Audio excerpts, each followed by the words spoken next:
Welcome to Sheriff Files. Please like the video, subscribe, and tell me in the comments where are you watching from tonight. Get comfortable, relax, and let's begin. The letter was postmarked 1958, but it arrived last Tuesday. I remember sitting at my desk, same as I'd done for the past 37 years as Sheriff of Millhaven. The afternoon sun slanted through the blinds, cutting dusty yellow bars across my desk. The ceiling fan clicked with each rotation, a sound so familiar I only noticed it when I was alone with my thoughts. Doris, who'd been sorting mail at the station since before my first gray hair, dropped the letter on my desk without a word. Just tapped it with one burgundy fingernail and gave me that look, the one that said something wasn't right. I didn't blame her. The envelope was yellowed at the edges, the paper thin as onion skin. The type of stationery folks used to write on when letter writing was still an art. The address was written in faded blue ink, and the kind of elegant, flowing penmanship they don't teach anymore. Sheriff Thomas Blackwood, Millhaven County Sheriff's Department, 317 Main Street, Millhaven, Maine. My name, my station. But the stamp, a 4-cent Lincoln, and the postmark caught my eye. April 17, 1958. Nearly 40 years earlier. And yet here it was, fresh as the morning paper on my desk, delivered through the regular mail. No special handling. No explanation. Where'd this come from? I asked Doris. She shrugged. Regular mail delivery. Mike didn't say nothing about it being special. I turned the envelope over in my hands. The paper felt wrong somehow, not just old, but cold. Cold like metal left outside in January. The return address, written in that same elegant hand, read, Calvin Mercer, 74 Pinewood Lane, Millhaven, Maine. Calvin Mercer. Now there was a name I hadn't heard in decades. Most folks outside of Millhaven wouldn't know the name, but around here, Calvin Mercer was something of a local legend. The kind that mothers used to scare children who wouldn't come in before dark. Better get inside before Calvin Mercer comes looking for ya. I don't hold with superstition, not generally. 37 years in law enforcement teaches you that most evil walks on 2 legs and carries a driver's license. But Calvin Mercer, well, there were things about that case that never sat right with me.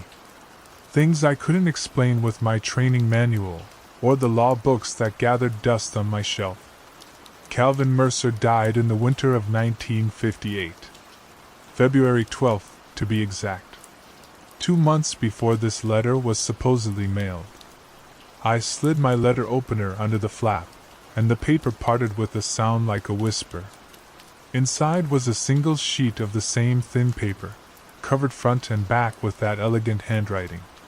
Dear Sheriff Blackwood, by the time you receive this letter, I will have been gone a long while. I have made certain arrangements with the Postal Service to ensure its delivery at the appropriate time. There are matters which must be attended to, and you are the only one I trust to see them through. The thing in the woods behind my house is growing stronger. I have done what I can to contain it all these years, but I fear my methods are failing. The barrier is weakening. You will need to renew it before the next new moon. Come alone to my house. In my study, behind the portrait of my late wife, you will find a safe. The combination is the day she died. You will remember it, I'm sure. Inside are my journals and the tools you will need. Do not delay, Sheriff. Some doors, once opened, cannot be closed again. With grave urgency. Calvin Mercer. I set the letter down, my hands not quite steady. Calvin Mercer's house had stood empty since his death. No relatives came forward to claim it, and something about the place, perched at the edge of Millhaven, where the forest grows thick and the shadows run deep, kept developers away. The town had technically owned it for decades, but no one had ever gotten around to doing anything with it. And now here was a letter, supposedly from beyond the grave, telling me to go there. I should have thrown it away. Chalked it up to some elaborate prank. Maybe one of the high school kids had found an old envelope, faked the postmark. Lord knows teenagers in a small town will go to extraordinary lengths to cure boredom. Instead, I found myself reaching for my hat.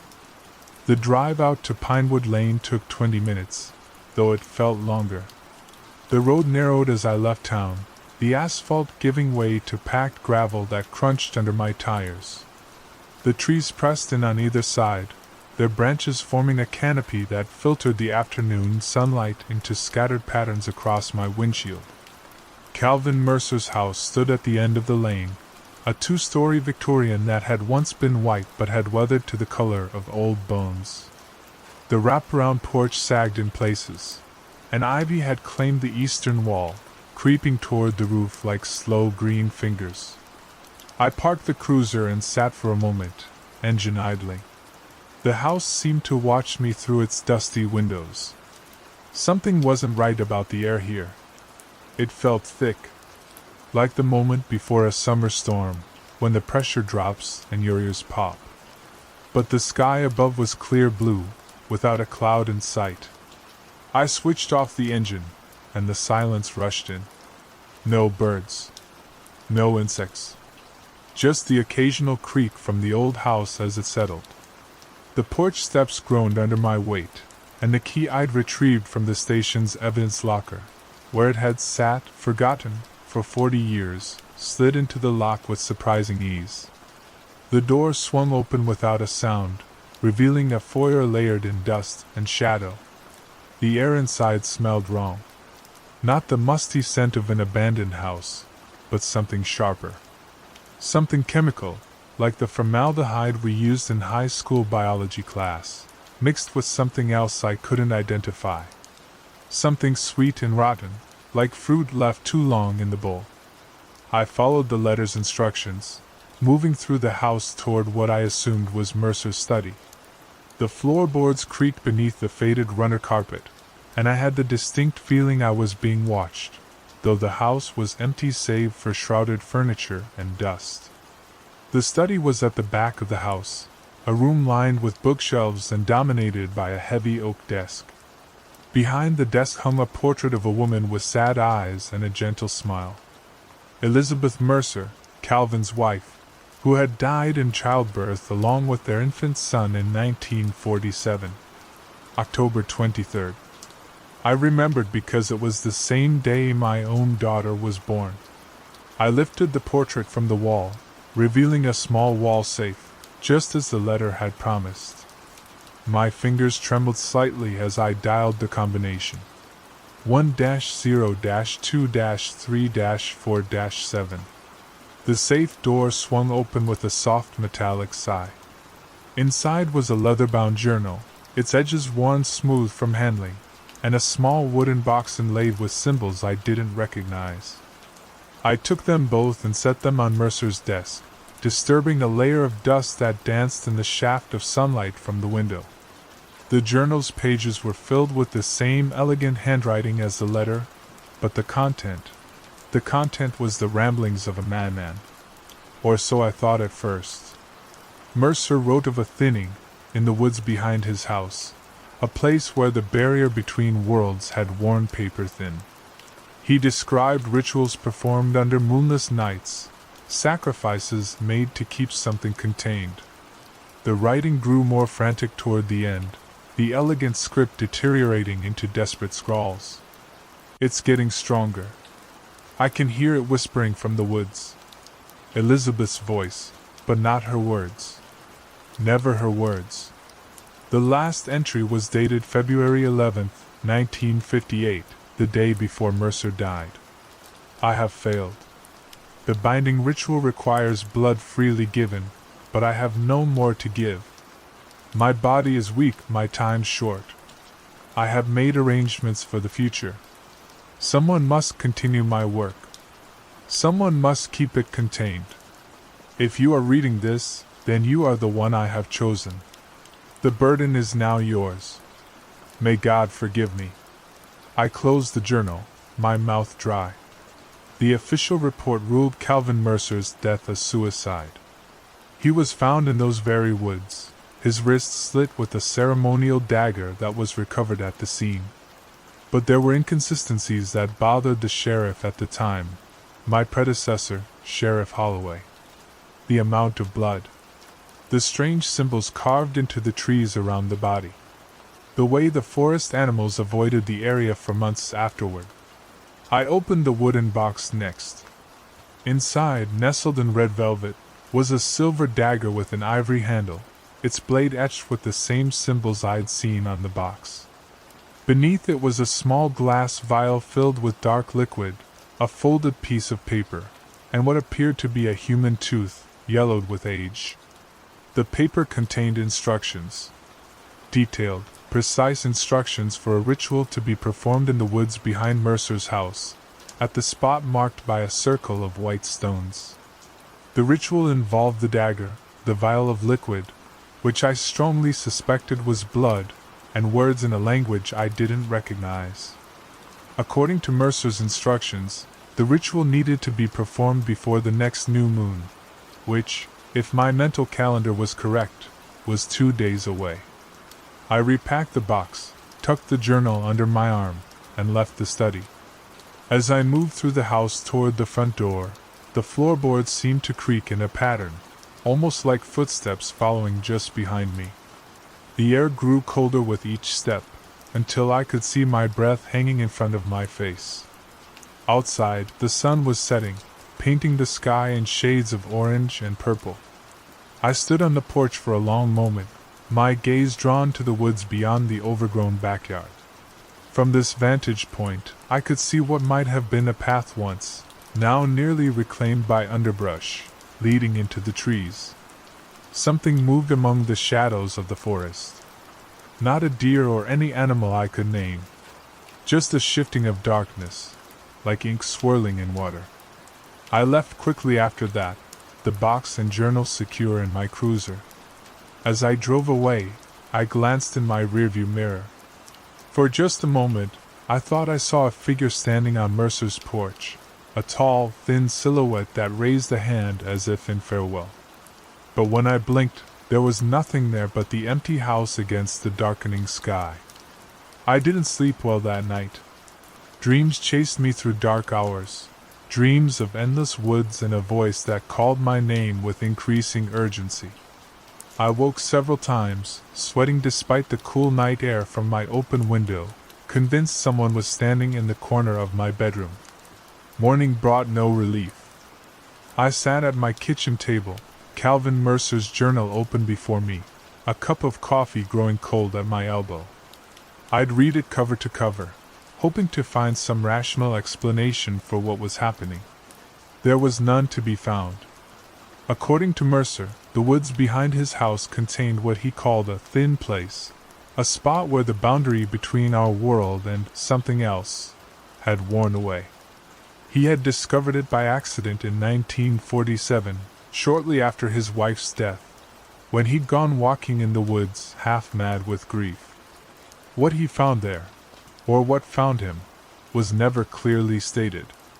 But it spoke with his dead wife's voice, and it promised to return her to him. All it needed was a door, a way in. In a moment of weakness, Mercer had agreed. But as the thing began to manifest, he realized his mistake. What was coming through wasn't Elizabeth. It wasn't human at all. And it hungered. Mercer had managed to contain it with a binding ritual, one he'd pieced together from old books and desperate inspiration. But the binding required maintenance, a regular offering of blood from the one who had opened the door. His blood. For over a decade, he had kept the thing contained, but as his health failed, he knew he couldn't maintain the ritual much longer. So he had chosen a successor. Me. Why me? The journal didn't say. But there was one detail that nagged at me. The date of Elizabeth Mercer's death, October 23, 1947, was the same day my daughter was born. The same day my wife died in childbirth. A coincidence? I didn't believe in coincidences anymore. The phone rang, startling me from my thoughts. It was Doris. "Sheriff? You might want to come in early today," she said, her voice tight with tension. "We've got a situation." "What kind of situation?" I asked, already reaching for my holster. "It's the Mercer house," she said. "Someone broke in last night. Vandals, maybe. But—" she hesitated. "It's strange, Tom. Really strange." I told her I'd be right there, hung up, and glanced at the journal on my table. I'd brought it home, along with the wooden box, not wanting to leave them at the station where someone might find them. A mistake, perhaps. The Mercer house was surrounded by police tape when I arrived. Deputy Lewis, a young man with more enthusiasm than experience, met me at the perimeter. "Morning, Sheriff," he said, his face pale beneath his summer tan. Well, you'd better see for yourself." He led me through the front door, which now hung crooked on broken hinges. The foyer, which had been dusty but otherwise undisturbed yesterday, was now a chaos of overturned furniture and shattered glass. But it wasn't the destruction that caught my attention. It was the walls. Every available surface, walls, ceiling, even parts of the floor, was covered in writing. The same elegant, flowing script from Mercer's letter and journal, but larger, almost frantic. And all of it, every single word, was my name. Thomas Blackwood. Thomas Blackwood. Thomas Blackwood. Thousands of times, overlapping, in what looked like dried blood. "We found the back door open," Lewis said quietly. "And there's a trail leading into the woods. Boot prints. One set heading in. None coming out." I nodded, my mouth too dry to speak. I already knew where the trail led. To the circle of white stones that Mercer had mentioned in his journal. To the thin place. "Has anyone gone in after them?" I asked. Lewis shook his head. "Figured we'd wait for you, Sheriff.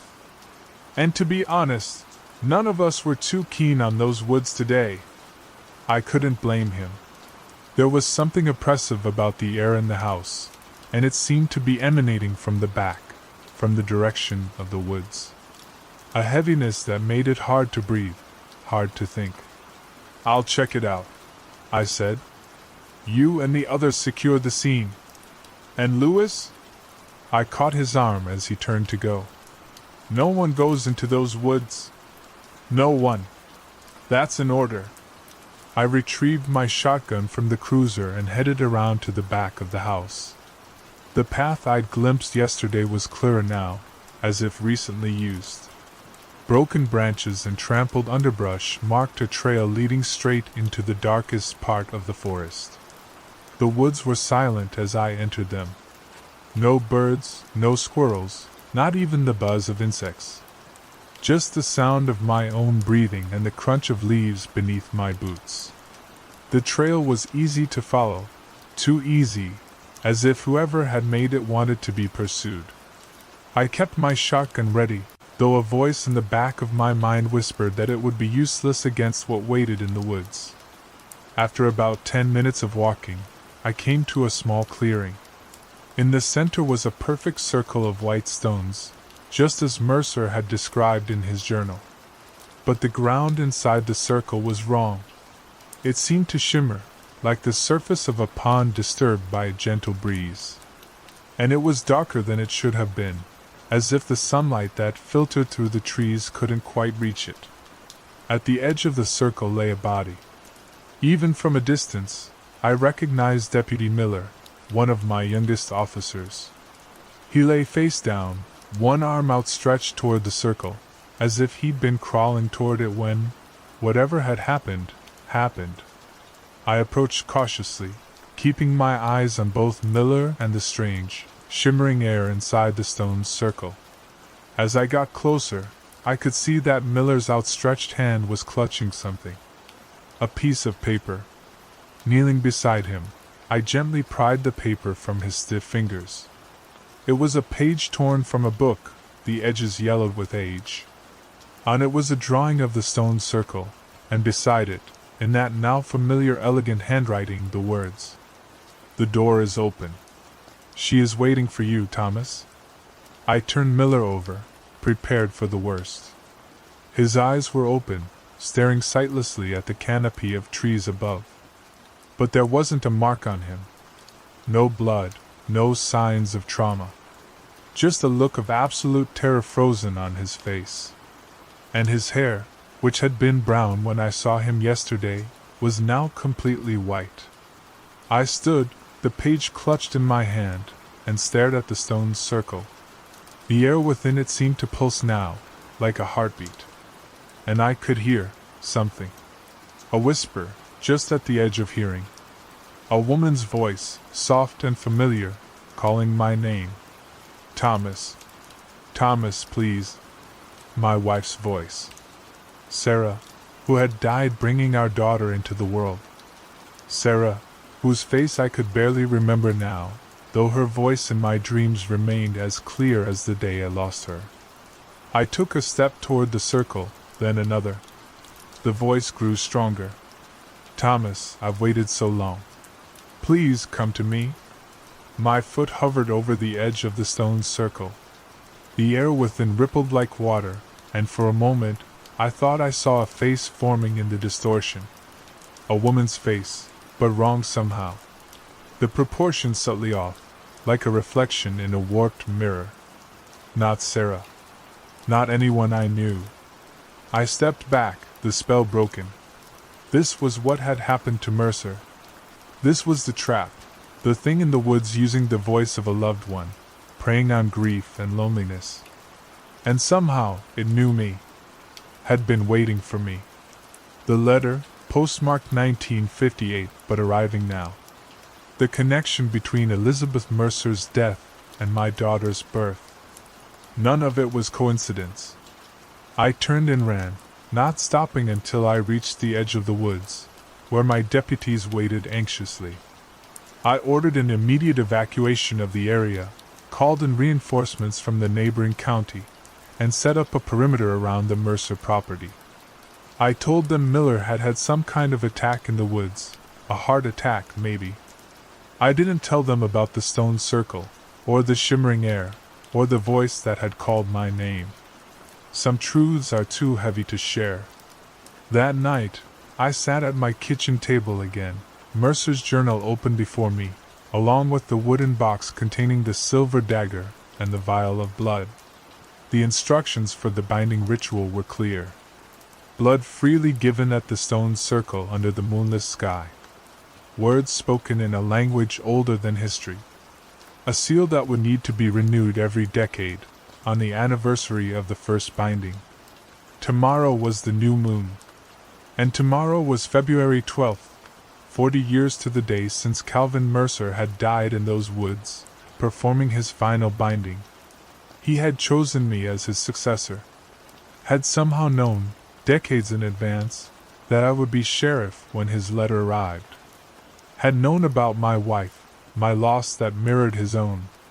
I didn't sleep at all that night. I sat watching the eastern sky lighten, turning from black to deep blue to the pale gray of early morning. And I made my decision. The binding ritual would be performed. The door would be sealed. But I wouldn't use my own blood. I had something better. The woods were silent as I made my way to the stone circle that evening. The new moon made for a dark journey, but I knew the path now. Knew it in a way that suggested I had walked it many times before, though I had no memory of doing so. The wooden box was heavy in my coat pocket, and a glass jar, carefully wrapped in cloth, weighed down my other pocket.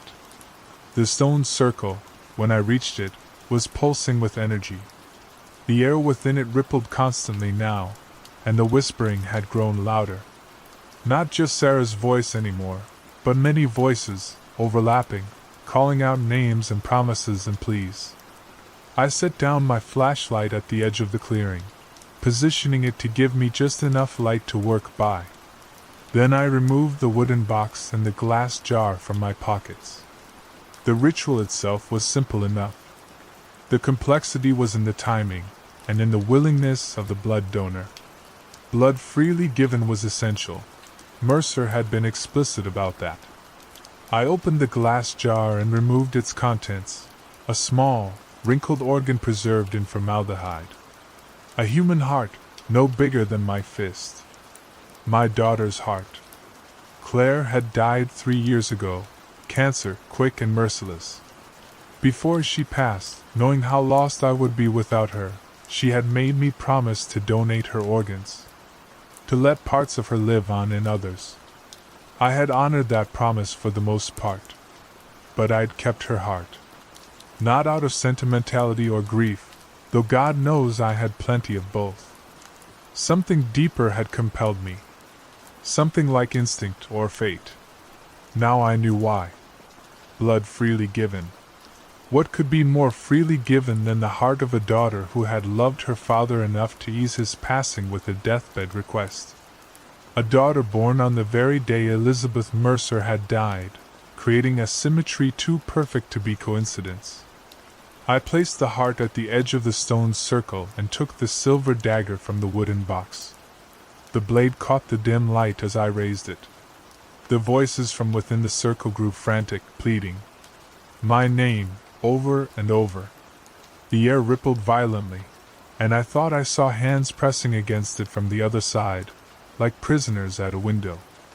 I brought the dagger down in a swift, practiced motion, slicing into the preserved heart. Dark liquid welled up, not fresh blood, but essence. Memory. Life force that lingered even in death. I began to speak the words from Mercer's ritual, my voice steady in the silent woods. As I spoke, the liquid from Claire's heart began to flow, not downward as gravity would dictate, but toward the stone circle, seeping between the white stones like it was being drawn in. The voices rose to a crescendo, then abruptly ceased. The rippling air stilled, then began to solidify, like ice forming on a pond. When the last word left my lips, there was a sound like a vacuum seal breaking, a sudden rush of air that made my ears pop, and then silence. Complete, absolute silence. The stone circle was just a circle of stones now. The air within it was just air. And the ritual was complete. I wrapped what remained of Claire's heart in the cloth and returned it to the jar. I cleaned the dagger and placed it back in its wooden box. Evidence, all of it. Evidence of something that could never be explained in any official report. As I turned to leave, my flashlight caught something I hadn't noticed before. Carved into one of the trees at the edge of the clearing was a series of names. Decades worth, by the look of the weathering on the older ones. The most recent was Calvin Mercer's. And above his, in older, more faded carving, Robert Holloway. My predecessor as sheriff. This hadn't begun with Mercer. It had been going on for generations. Each sheriff of Millhaven, chosen not by election but by something older and far less democratic. Chosen to be the keeper of the door. And now I understood why the letter had arrived when it did. Not 40 years late, but right on time. The binding needed to be renewed. And I needed to be the one to do it. I made my way back through the dark woods, the weight of secret knowledge heavy on my shoulders. I had sealed the door, bought another decade of safety for Millhaven. But I was 63 years old.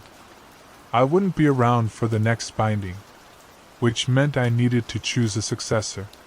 Someone who would understand the burden. Someone who would do what needed to be done. My thoughts turned to Deputy Lewis. Young, but with good instincts. And he had lost his brother last year, a sudden aneurysm. The thing beyond the door would know how to use that grief. Yes, Lewis would do. I would begin grooming him to take my place. Would find a way to make sure he became sheriff when I retired. The cycle would continue, as it had for generations. The door would remain sealed, and Millhaven would sleep soundly, never knowing how close to the edge they lived. As I emerged from the woods, the first light of dawn was breaking over the horizon. A new day. But for me, the darkness had only just begun. The letter was postmarked 1958, but it arrived last Tuesday. And with it came a responsibility I never asked for, but couldn't refuse. Sometimes, in the dead of night when sleep eludes me, I wonder if I did the right thing. If using Claire's heart in the ritual was a desecration or a consecration. If I've damned myself, or saved a town. I don't expect I'll ever know the answer. Some questions don't have answers, at least not in this world. What I do know is this: the woods behind the Mercer house are quiet now. The door is sealed. And if there are voices that sometimes call my name as I drift between waking and sleep, well, that's a small price to pay for keeping the darkness at bay. After all, every town has its secrets. Millhaven just has one more than most. And as for me, I'm just an old sheriff, counting down the days until retirement, training my replacement to carry a burden he doesn't yet know exists. Just an old man with a secret that tastes like formaldehyde and regret. Just the keeper of the door. For now.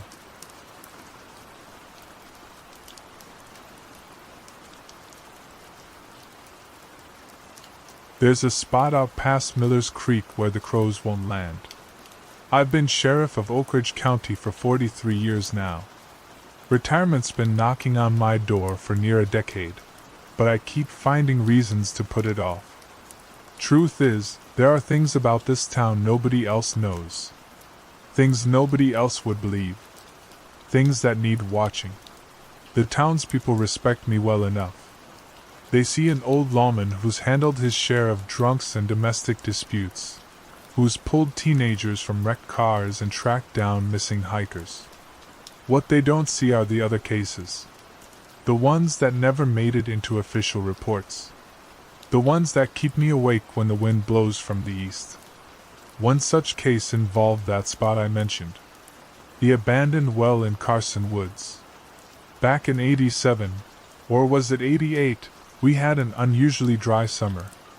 The kind where the ground cracks like old leather and dust coats your teeth just from breathing.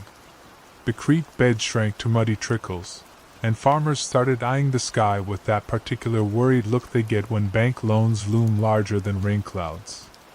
It was mid-July when Elmer Packard first mentioned the well to me. We were at Mabel's Diner, where I took my lunch most days. Elmer was pushing 80 then, hunched over like a question mark, with hands mottled by decades in the sun. He motioned me to his booth with a crooked finger. "You hear it yet, Sheriff?" he asked, voice low as church whispers. I settled my coffee mug on the table. "Hear what, Elmer?" "That old well out past Miller's Creek. The Carrington well." He leaned forward, his coffee breath sour in the space between us. "It's talking again." Something in his expression made the skin tighten across my shoulders. Elmer wasn't the superstitious type. He was practical as barbed wire and about as fanciful. "Wells don't talk, Elmer," I said, though my tone lacked the certainty I'd intended. "This one does." He stared into his coffee. "Happened in the drought of '54 too. And before that in '32, my daddy said." I asked him what he meant, but he just shook his head and wouldn't elaborate. Just mumbled something about how some things are best left alone. 3 days later, Alan DeWitt's boy, must have been about 12 then, came into the station with dirt-streaked cheeks and eyes so wide I could see white all around. Said he'd been exploring out near Miller's Creek and heard something coming from the old well in the woods. Said it sounded like someone tapping on pipes, but with a rhythm to it. Like Morse code, he thought, though he didn't know how to translate it. Kids and their imaginations, I figured. But then Mrs. Holloway called the next day reporting the same thing. a metallic tapping coming from the direction of Carson Woods, and Old Man Patterson after that. By the end of the week, I'd had 7 separate reports. The drought stretched on. The tapping continued. I knew the well they were talking about, of course. Every local did, though most gave it a wide berth. It sat in a small clearing about a quarter-mile into Carson Woods, past the bend in Miller's Creek. It had been dry for decades. The Carrington farm it once served had burned to the ground in the 1920s. Nothing left now but a stone foundation buried under wild blackberry and poison oak. The well itself was a simple stone cylinder about 3 feet high, covered with a wooden lid weathered gray as a corpse. A warped crossbeam still arched over it, though the rope and bucket were long gone. Nothing special about it, really. Nothing that should make the hair on your neck stand up when you looked at it. But it did. Always had. Even in daylight, that clearing felt wrong somehow. Quieter than it should be. The wildflowers that carpeted the rest of the woods never seemed to grow within 20 feet of the well. And I'd never seen a bird perch on it, not once in all my years. But there's a difference between a place feeling strange and it actually being strange. I'm a lawman. I deal in facts, in things I can touch and see. Or I used to anyway. I waited until evening to visit the well. Not because I was putting it off, you understand. Just had paperwork to finish first. The sun was sinking toward the treeline when I parked my cruiser at the old logging road entrance and started down the path to Miller's Creek. The woods were thick with summer heat, the kind that sits on your chest and makes your uniform stick to your back. Insects droned, but distantly, as if they were deliberately keeping their distance. The path was overgrown. Nobody came this way much anymore, not since the county put in a new highway that bypassed this section entirely. As I approached the clearing, the forest sounds, what few there were, seemed to dampen further. The air felt thicker somehow, like walking through invisible cobwebs. And there it was, the old Carrington well, exactly as I remembered it. Unremarkable. Ordinary. Except for the absence of crows. I stood at the edge of the clearing for a long time, just watching. The shadows lengthened as the sun dipped lower. Still nothing. No tapping. No strange sounds at all. I stepped into the clearing, dry grass crunching under my boots. Up close, the well looked even more ordinary, just stacked fieldstone with ancient mortar crumbling between. The wooden lid was warped from countless seasons of rain and sun. I laid my palm against the stone. It felt cool despite the summer heat. Normal enough. I was about to leave when I noticed something odd about the ground around the well. It was dry, expected given the drought, but drier than the surrounding area, as if all moisture had been deliberately extracted. The soil had a strange, almost crystalline quality in places, catching the fading sunlight with tiny points of reflected light. I knelt down, running my fingers through the dirt. It was fine as talcum powder and oddly metallic smelling, like copper pennies left too long in the sun. That wasn't right. The soil around here was usually dark loam, rich with humus from the forest floor. I stood and brushed my hands on my pants. Curious now, I approached the well itself. The wooden lid was held in place by a simple iron latch. No lock, just a piece of metal bent over a rusted hook. It gave way with a screech when I lifted it. The lid was heavier than it looked. I had to brace my legs and put my back into it. When I finally pushed it aside, the hinges groaned like they were being tortured. The sound echoed oddly in the clearing, lingering longer than it should have. I peered down into the well, but saw only darkness. The stone cylinder disappeared into black nothing. I took the flashlight from my belt and shone it down, but the beams seemed to dim after a few feet, swallowed by the dark. I couldn't see the bottom. "Hello?" I called down, feeling foolish even as I did it. My voice fell into that darkness like a stone, with no echo coming back. I stood there for I don't know how long, just listening. Nothing but the fading calls of birds settling in for the night, and the rustle of leaves in the breeze. No tapping. No strange sounds at all. Maybe it had been nothing but stories, I thought. Locals getting spooked during a drought, letting their imaginations run wild. It wouldn't be the first time.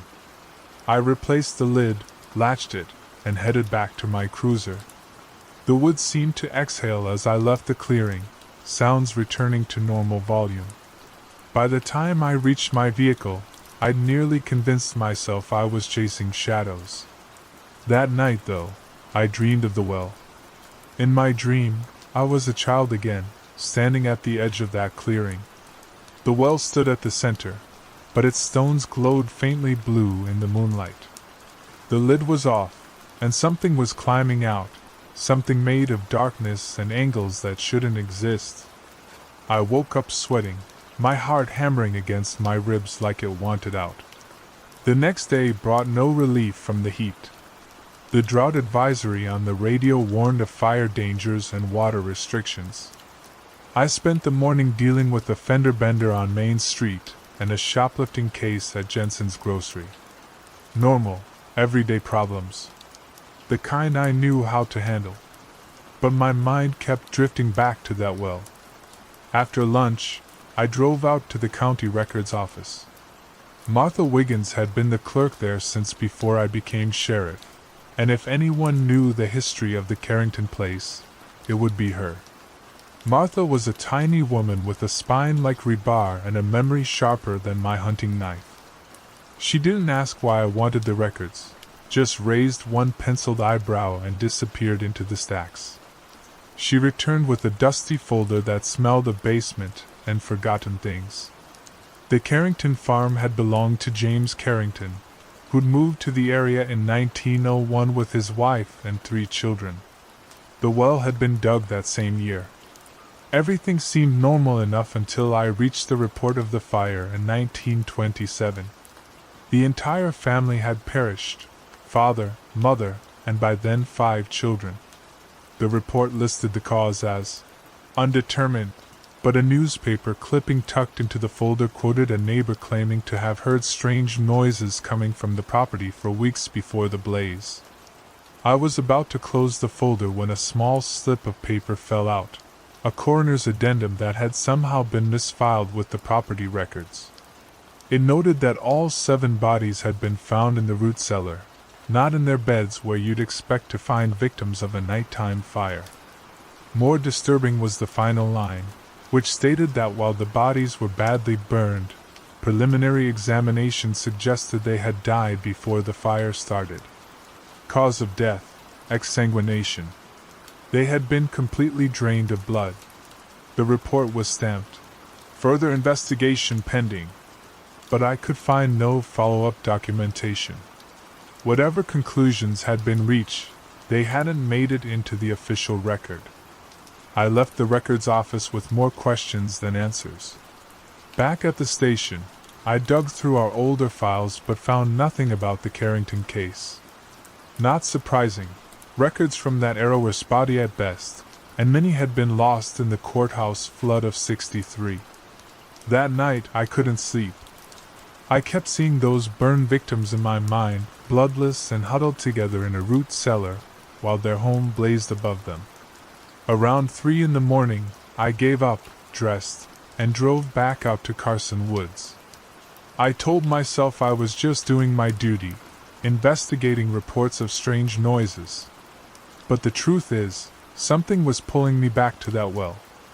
Something I couldn't name. The woods were different at night. The logging road was a pale ribbon in my headlights, and shadows seemed to move just at the edge of my vision. I parked in the same spot and took my heavy-duty flashlight and my service revolver. The latter was probably unnecessary, but it felt reassuring against my hip. The path to the clearing seemed longer in the dark. My flashlight carved a tunnel through the blackness, but everything beyond its beam was impenetrable shadow.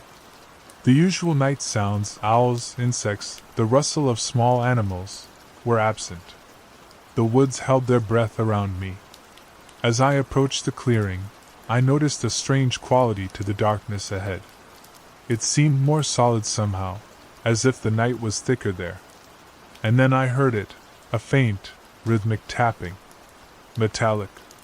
Like someone gently striking a pipe with a wrench, but with purpose. It had a pattern: 3 quick taps, a pause, 2 slow ones, a longer pause, then repeat. I stopped at the edge of the clearing, my heart suddenly loud in my ears. The tapping continued, definitely coming from the direction of the well. My flashlight beam seemed to dim as I swept it across the open space, barely illuminating the stone circle at the center.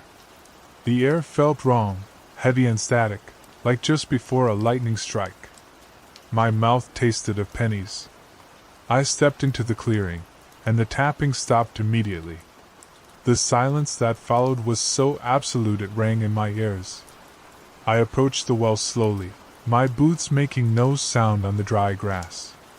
When I reached it, I ran my light around the stone's circumference.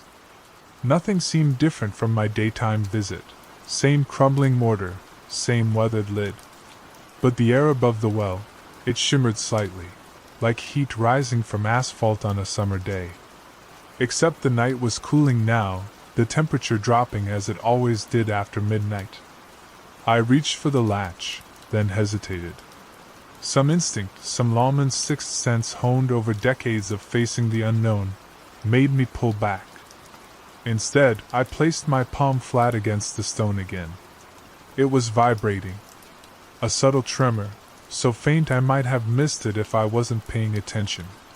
Like a tuning fork struck minutes ago, still holding on to the last ghost of sound. And it was warm, not just cool despite the heat as it had been during the day, but actively warm, as if the stones had been baking in a sun that didn't exist. I don't consider myself a superstitious man. I've spent my career dealing with facts, with evidence. But standing there in that silence, with that unnatural warmth seeping into my palm, I felt fear, real, primal fear, for the first time in many years. I was about to step back when the tapping resumed, louder now, more insistent. No longer coming from inside the well, but from beneath my hand, as if something directly under the stone was striking upward.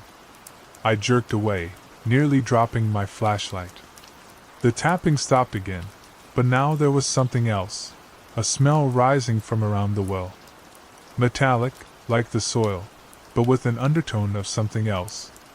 Something organic and wrong. It reminded me of the time I'd found old man Harrison 2 weeks after he died alone in his cabin. That sweet rot smell of decay, but with an alien quality I couldn't place. My instinct was to leave, to get in my cruiser and drive back to town and never return to this place. But I was the sheriff. It was my job to investigate strange occurrences, to find rational explanations for things that frightened my townspeople. So I steeled myself and reached for the latch again. This time I followed through, lifting it with a metallic squeal that sounded obscenely loud in the silence.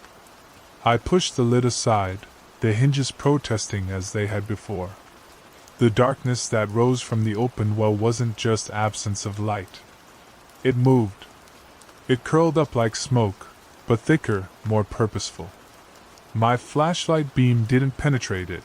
The light simply stopped, as if hitting a solid surface.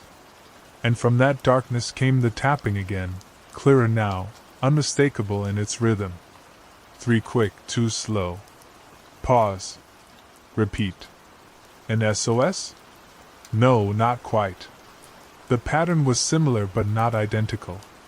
The darkness began to spread outward from the well's mouth, flowing over the stone rim like liquid. It pooled on the ground around my boots. I stepped back instinctively, but it followed, clinging to my soles like tar. My breath came faster. The rational part of my mind, the sheriff, the man of law and order, was shutting down, giving way to something older and more primitive. something that recognized the predator when it saw one. I forced myself to breathe slowly, to think. I shone my light directly into the well again, trying to penetrate that impossible darkness. For just a moment, the beams seemed to catch something solid, a suggestion of movement, of jointed limbs moving in ways limbs shouldn't move. Then my flashlight died. Not gradually, not with the fading yellow of dying batteries. One moment it was working, the next, nothing. Complete darkness except for the faint moonlight filtering through the trees. And in that darkness, the tapping changed. It grew faster, more excited. Like the pulse of a starving thing that's finally found food. I felt something brush against my ankle, light as spider silk, cold even through my uniform pants. I kicked out reflexively and connected with nothing.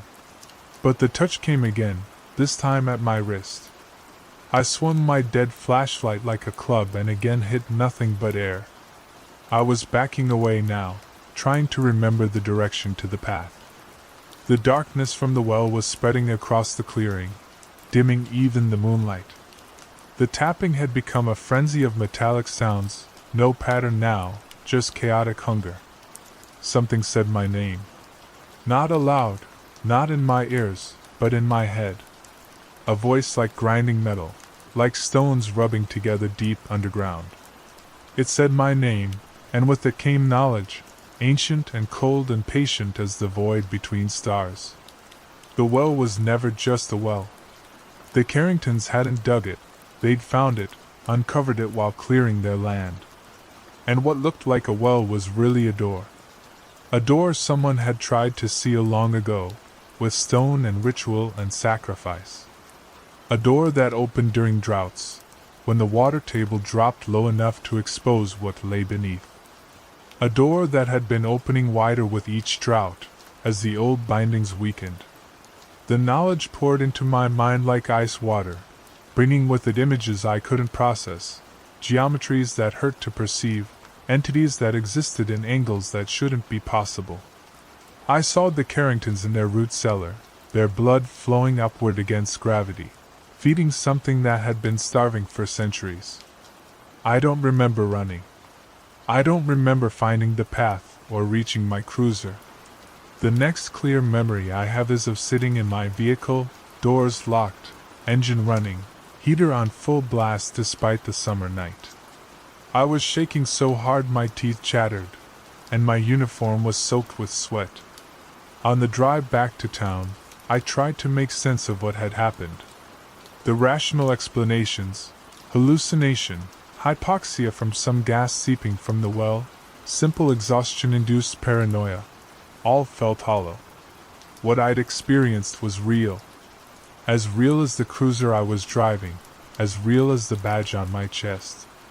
I didn't tell anyone what I'd seen. Who would believe me?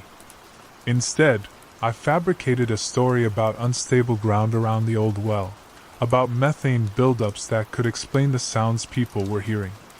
I put up no trespassing signs and strung police tape around the perimeter of the clearing. Most importantly, I replaced the well's wooden lid with a thick concrete cap, sealed with modern epoxy and reinforced with steel bars. I told the county it was a safety measure. I didn't tell them about the symbols I carved into the concrete first, symbols I'd found in an old book in the back of Martha Wiggins' archives, in a section labeled Local Folk Remedies and Superstitions. The tapping stopped after that. The drought broke 2 weeks later, when a tropical depression moved inland and dumped 8 inches of rain in 36 hours. Life in Oak Ridge County returned to normal. People forgot about the strange sounds from Carson Woods. They found other things to worry about. But I didn't forget. I couldn't. Every drought since then, I've driven out to check on that concrete cap. To make sure the symbols haven't worn away. To listen for any hint of tapping. And every time, the clearing is a little larger. The zone where nothing grows, where birds won't land, spreads a few inches wider each year. The concrete, which should last a century, shows hairline cracks after only a few decades. Nothing major, not yet. But they're there. We're in another drought now. Third one in 5 years. Each one longer and hotter than the last. The meteorologists blame climate change. They're not wrong, but they're not seeing the whole picture either. Last week, I heard reports of a metallic tapping sound coming from the direction of Carson Woods. I haven't gone to check yet. I will, it's my job, after all. But I'm older now. Slower. And what's out there has been patient for centuries. It can wait a little longer. There's a spot out past Miller's Creek where the crows won't land. They know better. I wish I did too. Animals always sense it first. That night, even the dogs hid under the porch. I remember how still the air was, like the whole world had taken a breath and forgotten to let it out. My coffee had gone cold on the dashboard, one of those details you shouldn't recall after 43 years but somehow do. The cruiser's headlights cut yellow paths through Millfield's empty streets, and I was just thinking about calling it a night when the radio crackled. "Sheriff Ambrose, we've got a disturbance out at the Henderson place." I sighed. Norma Henderson. Third call this month. "What's she reporting this time, Mabel?" I asked my dispatcher, already turning the cruiser toward County Road 16. "Says there's a man in her yard. Standing perfectly still for 20 minutes now." I didn't rush. Norma was pushing 85 and had been seeing things since her husband passed in 73. Mostly shadows that moved wrong. Figures in her garden that vanished when she blinked. But I went every time because that's what being sheriff in a town of 800 souls means. You listen. You show up. The Henderson house sat 2 miles outside town limits, a white colonial that had weathered to the color of old bones. No neighbors for a quarter mile. Just fields of corn that in May were barely knee-high, rustling whispers carrying across the flatlands. As I pulled into her gravel drive, my headlights swept across the yard. That's when I saw him. A man stood unnaturally still beneath the oak tree, face obscured by shadow. Tall and thin, too thin, really, wearing what looked like a dark coat despite the warm spring night. My hand instinctively went to my holster as I stepped out. "Evening," I called. "This is private property."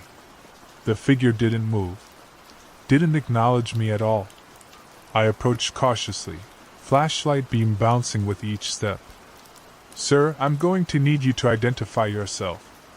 When I got within 15 feet, something felt wrong. His proportions weren't quite right. Arms too long. Posture too rigid. 10 feet away, my flashlight finally caught his face. It wasn't a face at all. Just a strange, smooth darkness where features should have been. I blinked, and suddenly I was looking at nobody at all. Just a weathered scarecrow Norma had dressed in her late husband's old coat. The straw arms hung limp in the still air. "John!" Norma's voice called from the porch. She stood there in her nightgown, clutching a ratty old cardigan around her shoulders. "Did you see him? The man who won't leave?" I looked back at the scarecrow. "Ma'am, this is just your old scarecrow." She shook her head vigorously. "No, John. That ain't what I called about. There was a man. Standing right where you are." A chill ran through me that had nothing to do with the night air. I'd been a cop for 18 years by then. Knew when someone was lying or confused. Norma was either. "Let's get you inside," I said, taking her arm gently. "Tell me what you saw." Her living room smelled of mothballs and stale coffee. Photographs of her family lined every surface, yellowed with age. Norma settled into her armchair, hands trembling slightly. "Started 3 nights ago," she said. "Always after midnight. He just stands out there, looking at the house. Never moves. Just watches. What does he look like? Tall. Wears a dark coat, maybe. Hard to make out details. She leaned forward. But his eyes, John. Something ain't right about his eyes. I took her statement, promised to increase patrols, and left. As I walked back to my cruiser, the scarecrow seemed to have shifted position slightly, though I knew that was impossible. That night I dreamed of corn. Endless fields of it, whispering secrets I couldn't quite hear. The call about Earl Morrow came 2 days later. Earl was our resident troublemaker, small-time stuff mostly. Public intoxication. Petty theft. Domestic disturbances when he and his girlfriend Shelley got to fighting. The kind of man who made a life of poor choices. This time, Earl had broken into the back of Pearson's Hardware after hours. Triggered the silent alarm. When I arrived, I could see him through the shop window, fumbling with the register. "Earl," I called through the broken window. "Come on out now." He startled, face going slack with recognition when he saw me. "Can't do that, Sheriff," he slurred. Drunk again. "Need this money. We both know Pearson doesn't keep cash in that register overnight," I said, trying the door handle. "Locked." Earl laughed, a sound like gravel in a tin can. "You don't understand. I gotta leave town." "Why's that?" His eyes went wide then, bloodshot and desperate. "You seen it yet, Sheriff? That thing on the edge of town? Standing in the fields at night?" My mind flashed to Norma's scarecrow. "Come on out, Earl. We'll talk about it at the station. It's watching us," he whispered, no longer attempting to open the register. "It's been watching me since Since what, Earl?" But he wouldn't say more. Just kept muttering about eyes in the darkness until I had to break down the door. He came willingly enough, shoulders slumped in defeat. At the station, I put him in the holding cell to sleep it off. Figured I'd sort it out in the morning, maybe get Pearson to drop charges if Earl agreed to community service. Small town justice. Around 3 a.m., I was finishing paperwork when I heard it, a soft tapping on the station's roof. Like footsteps, but lighter. Then a sound I couldn't place, a sort of wet, clicking noise. I went outside with my flashlight, swept the beam across the station's facade. Nothing. The sound had stopped. But there, on the edge of the roof, I saw it. A single black feather, easily the length of my forearm, drifting down to land at my feet. When I picked it up, it felt wrong, too heavy, too dense. The barbs separated under my fingers like wet ink. By morning, the feather was gone from my desk drawer where I'd locked it. Earl was gone too, the cell door still locked but somehow empty. We never found him. Official report says he escaped custody. I know better. The bird appeared that night on my roof. I lived alone in a small house on Willow Street. Nothing fancy. 2 bedrooms, a porch that sagged slightly on the left side, walls that needed painting. But it was mine. I was washing dishes when I heard it land. A heavy thud, followed by the scrape of what could only be massive talons dragging across shingles. No ordinary bird makes that kind of noise. I stepped onto my back porch, peering up at the roofline. There it perched, a silhouette against the stars, a crow or raven, but impossibly large. Its wingspan had to be 6 or 7 feet as it settled itself, folding those great wings against its body. It looked down at me.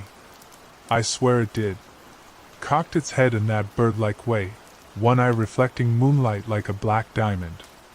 I stood there for what felt like hours, unable to move. The bird remained perfectly still, watching. Eventually, I went back inside, locked my doors, and tried to convince myself it was just an unusually large vulture or maybe a trick of shadows. But deep down I knew. This was no ordinary bird. It was there again the next night. and the next. Always arriving after midnight, always departing before dawn. Always watching my house with an intelligence no animal should possess. I didn't tell anyone. Who would believe me? The old sheriff, losing his mind over a bird. Instead, I started researching. Spent hours at the library reading about corvids, about folklore surrounding ravens and crows, about omens and harbingers. In many cultures, they're psychopomps, creatures that escort the dead to the afterlife. In others, they're tricksters or messengers from the gods. Nowhere did I find mention of one as large as mine, as deliberate. A week after Earl's disappearance, things in Millfield began to change. It started with small things. The Murphy's dog, a gentle lab that had never so much as growled, mauled a delivery man. Mrs. Cleary's prized roses bloomed black overnight. The water from the kitchen tap at the diner ran rusty for 3 days, though the city found nothing wrong with the pipes. People grew irritable. Arguments broke out over trivial matters. The Donovan twins, inseparable since birth, got into a fistfight on Main Street that left both bloody. And the birds came.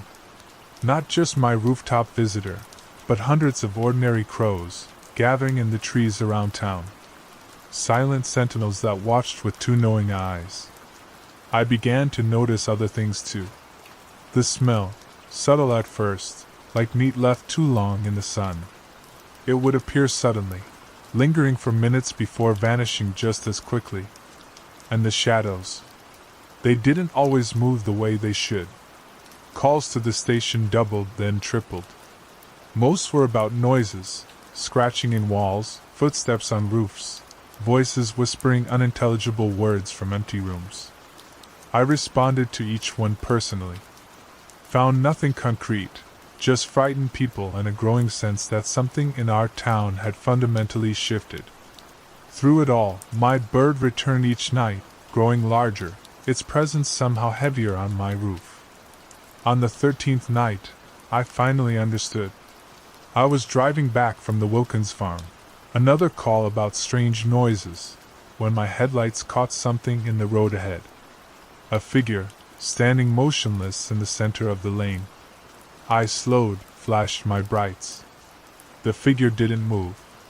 As I drew closer, I recognized Earl Morrow. He looked wrong. His skin had a grayish cast, his eyes sunken and dull. But it was Earl all right, wearing the same clothes he'd had on the night he vanished from my cell. I stopped the cruiser 20 feet away, got out slowly. "Earl?" I called. "Where have you been, son?" He didn't respond. Just stared at me with those dead eyes. I approached cautiously. "You need to come back to town with me. People are worried." When I was just a few feet away, Earl's mouth opened. Not to speak, but wider, unnaturally wide, his jaw dislocating with a wet pop that made my stomach turn. From his gaping maw emerged a sound, not human, not animal. A low, resonant croaking that vibrated in my chest. I stumbled backward as Earl's arms rose, fingers splayed. His skin began to split along the forearms, black feathers pushing through the tears. I ran. God help me, I ran back to my cruiser, fumbled the keys into the ignition, and reversed so fast I nearly went into the ditch. Through the windshield, I watched as Earl's form bent unnaturally backward, his spine arching as more feathers erupted from his flesh. The last thing I saw before speeding away was his face, stretching and hardening into something resembling a beak. Back at the station, I pulled every file I had on Earl Morrow. Arrest records, complaints, witness statements. Something Earl had said kept echoing in my mind. "You seen it yet, Sheriff? That thing on the edge of town? And it's been watching me since Since what?" I found it in a report from 2 months earlier. A hit and run on County Road 8. The victim, a drifter, no identification. No witnesses came forward. Case unsolved. Except there had been a witness. The report mentioned tire tracks matching Earl's truck, though we couldn't prove he'd been driving. I'd questioned him, but he denied everything, and without evidence or a confession, the case went cold. Now I understood. Earl had killed that drifter, left him to die alone on that empty stretch of road. And something had been watching. That night, I waited for my visitor. I sat on my back porch with my shotgun across my knees, though deep down I knew buckshot wouldn't stop whatever this thing was. It arrived just after 2 a.m., landing on my roof with a force that shook dust from the ceiling inside. This time, I spoke to it. "I know what you are," I called up. "I know why you're here." Silence, then that familiar scraping of talons. "You're not just watching me. You're watching all of us. Waiting for us to fail." The bird's massive head appeared at the roofline, its beak a curved weapon of gleaming obsidian. Its eye, when it fixed on me, wasn't an animal's eye at all. It was ancient, knowing, patient. "Earl killed that drifter," I continued, surprised at how steady my voice remained. "What happened to him? Is that what happens to everyone who commits a sin in your sight?" The bird made no sound, but something changed in its posture. A subtle shift that somehow conveyed affirmation. "And Norma? What did she do?" For the first time, the creature vocalized, a deep, resonant croak that seemed to bypass my ears and vibrate directly in my skull. With it came a vision. Norma, 50 years younger, standing over a crib. A pillow in her hands. A tiny, blue-faced infant. Her secret shame, buried in the family plot without a marker. The vision faded. I gasped for air, feeling as if I'd been underwater. "And me?" My voice cracked now. "What sin did you see me commit?" The bird's wings unfurled partially, casting a shadow that seemed to swallow my entire yard. Another croak, another vision. Myself, 20 years younger. A domestic disturbance call to the Miller house. Finding Mrs. Miller bruised and bleeding. Mr. Miller, drunk and belligerent. The struggle. My baton connecting with his temple harder than I'd intended. The sickening crack. The cover-up ruled as self-defense. A secret I'd buried so deep I'd almost convinced myself it happened differently. When the vision cleared, I was on my knees on the porch boards. "What are you?" I whispered. The bird's wings spread fully now, blotting out the stars themselves. In my mind I heard no words, but understood nonetheless. Justice. In the days that followed, more people in Millfield began to change. Mrs. Cleary, whose roses had turned black, was found in her garden, skin splitting as feathers pushed through. The Donovan twins disappeared, only to be spotted later perched on the water tower, their forms twisted and avian. Norma Henderson's house stood empty, black feathers scattered across her porch. One by one, the sinners of Millfield were claimed, transformed into grotesque reflections of my rooftop sentinel. Not everyone. Just those with blood on their hands. Secret sins carry for years. The official reports cited mass hysteria. A hallucinogenic compound in the water supply. Collective delusion. I knew better. I waited for my own transformation. For the feeling of feathers beneath my skin, pushing to be free. For justice to claim me as it had the others. It never came. Instead, each night, the bird returned to my roof. Watching. Waiting. Reminding me. I understood its message eventually. Some sins can't be absolved through transformation. Some must be witnessed, carrying the weight of memory. Of truth. I remained sheriff for 20 more years. Never remarried. Never left Millfield. The bird remained too, though only I could see it now. My constant companion. My personal judgment. Millfield recovered, as small towns do. New families moved in, unaware of what had transpired. Life normalized on the surface. But in the fields at night, if you look carefully, you might see them, enormous black shapes moving between the rows of corn, their wingbeats stirring the air like whispered confessions. Animals sense them first. Even now, 43 years later, the dogs still hide under the porch when night falls. And above my roof, my sentinel remains, a shadow against the stars, waiting for the day when my final breath escapes, and at last, I too will sprout wings of judgment.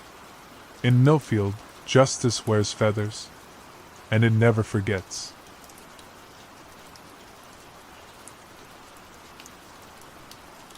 Back in '76, something happened nobody talks about.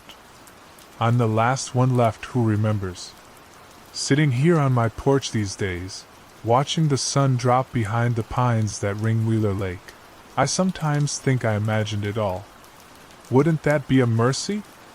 But then I'll catch a glimpse of something in the corner of my eye, just a shadow shifting where it shouldn't, and I know it was real. All of it. 49 years wearing a badge in Millhaven changes a man. Most of what I've seen could be explained away, filed in manila folders and shelved in the courthouse basement. But not him. Never him. It was early March. Winter was loosening its grip, but the cold still had teeth.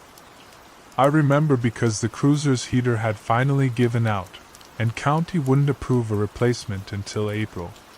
My fingers were stiff as I filled out paperwork in the station, the kind of morning where coffee steams like a chimney but goes cold before you finish it. Doris was at the dispatch desk, same as she'd been since Nixon was in office. Her fingernails clicked against the keyboard like beetles tapping on glass. "Sheriff," she called, not looking up. "There's a fellow waiting to see you. Says he needs to update his driver's license. Told him to go to the DMV in Eastwick, but he insists only you can help." I grunted, reaching for my lukewarm coffee. There was always someone who thought a sheriff could bend rules for their convenience. "Send him in." The door to my office creaked open, and that was the first thing that struck me, how the sound changed. Like the hinges had suddenly rusted or the air had thickened. Then came the smell, faint but unmistakable, like wet earth from 6 feet down. He wasn't remarkable at first glance. Average height, plain clothes. Brown hair with a touch of gray at the temples. But his eyes, they seemed to absorb light rather than reflect it. "Morning, Sheriff Caldwell," he said, extending his hand. "Dale Simmons. Thanks for seeing me." I didn't take his hand. Something felt wrong, like when you're about to step on a rattler but don't yet see it. "Don't believe we've met," I said carefully. His smile never faltered. "Course we have. I've lived here all my life. Went to school with your brother Tommy. My folks ran the hardware store on Crescent until '68, then I took over the accounting firm on Main after Old Man Weathers passed." Every detail was right. The hardware store had indeed closed in '68. Weathers had died of a stroke that same year. And Tommy, my brother who died in Vietnam, had gone to Millhaven High where this man claimed to have known him. "You'll have to forgive me," I said, a sudden chill seeping into my bones that had nothing to do with the broken heater. "Memory isn't what it used to be. No harm done," he replied, that smile still fixed. "About my license?" I took down his information mechanically, though every instinct screamed to throw him out. Date of birth, April 7, 1943. Address, 156, Sycamore Lane. The old Victorian that had stood empty since the Prestons moved away in '72. When he left, I stood at the window watching him walk down Main Street. People nodded to him, some stopping to chat like they were greeting an old friend. Mrs. Jameson from the bakery handed him a paper bag. Probably her Thursday special, the cinnamon rolls she only made once a week. Harold from the barber shop clapped him on the shoulder, laughing at something Dale said. "Doris," I called without turning from the window. "You know that fella? Dale Simmons?" "Sure," she answered, sounding confused. I'd ask. "Everybody knows Dale." I felt it then, a wrongness settling over Millhaven like a shroud. That night I couldn't sleep. Around 2 a.m., I got dressed and drove to the records room in the town hall basement. The janitor, Pete, didn't even blink when I showed up, just handed me the keys and shuffled off, mumbling about checking the boiler. The records room smelled of dust and slowly decaying paper. I pulled the town census reports, high school yearbooks, business registries, anything that might show Dale Simmons had been here all along, and I'd somehow missed him for 30 years of law enforcement in a town of 3,200 people. Nothing. Not a single mention. Birth records showed no Dale Simmons born in Millhaven or the surrounding county in 1943. No Simmons family owning the hardware store. The accounting firm had passed directly from Weathers to his nephew. I slumped in the chair, the weight of what I was discovering pressing down like a physical thing. Either I was losing my mind, or something impossible was happening in my town. Dawn was breaking when I finally left. The eastern sky had that bruised look, purple and yellow bleeding together. Main Street was deserted except for Earl Tanner opening the diner. He waved as I passed, and on impulse, I pulled over. The bell above the door jingled as I entered. The smell of coffee and frying bacon wrapped around me like a warm blanket. "Early bird today, Sheriff," Earl said, wiping his hands on his apron. "The usual?" I nodded, sliding onto a stool at the counter.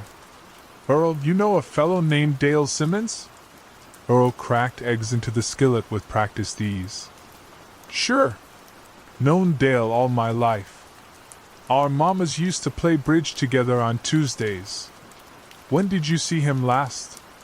I asked, trying to keep my voice casual. "Yesterday evening. Came in for meatloaf. Always gets meatloaf on Wednesdays." I let that sink in. Earl had run this diner for 22 years. I ate breakfast here nearly every day. Never once had I seen this Dale Simmons until yesterday. "Earl, this is important. Think hard. Did you know Dale Simmons before this week?" Earl's hands froze over the grill. His brow furrowed like he was struggling with a complex equation. For just a moment, I saw confusion flicker in his eyes. Then it was gone, replaced by certainty. "What kind of question is that, Sheriff? Known him all my life." Over the next few days, I asked around town. The answers were always the same. Everyone knew Dale Simmons. Had known him forever. Could recall specific memories of him stretching back decades. But the records didn't lie. There was no Dale Simmons in Millhaven before that Tuesday in March. I started watching him. Not officially. I had no cause. But I'd park across from his house or the accounting firm where he'd seemingly taken over. People came and went, greeted him like an old friend. He attended the Methodist church on Sundays, nodded hello to Mrs. Patterson when collecting his mail, and tipped his hat to the ladies of the garden club. The perfect town citizen who hadn't existed a week ago. It was during one of those stakeouts that I noticed something that turned my blood to ice. I was parked at the edge of Wheeler Park, pretending to do paperwork while watching Dale chat with the pharmacist outside Rexall Drugs. A kid on a bike, must have been one of the Morgan boys, wasn't paying attention, swerved to avoid a dog, and crashed right into Dale, sending them both sprawling. I bolted from my car, but by the time I crossed the street, the boy was already up, laughing. Dale was brushing himself off, smiling that placid smile. He ruffled the kid's hair and sent him on his way. But I'd seen it. For just a second when they collided, Dale's face rippled. Like a stone thrown into still water, concentric circles expanding outward from the point of impact. Then it settled back, features exactly as they had been. That night, I woke suddenly at 3:17 a.m., though nothing had disturbed me. No sound, no movement. Just the certainty that something was wrong. I got up, pulled on my robe, and went to the kitchen for water. The house was silent except for the hum of the refrigerator and the faint tick of the anniversary clock Susan had loved so much. I'd kept it running all these years since she passed. Standing at the sink, I looked out the window into the backyard.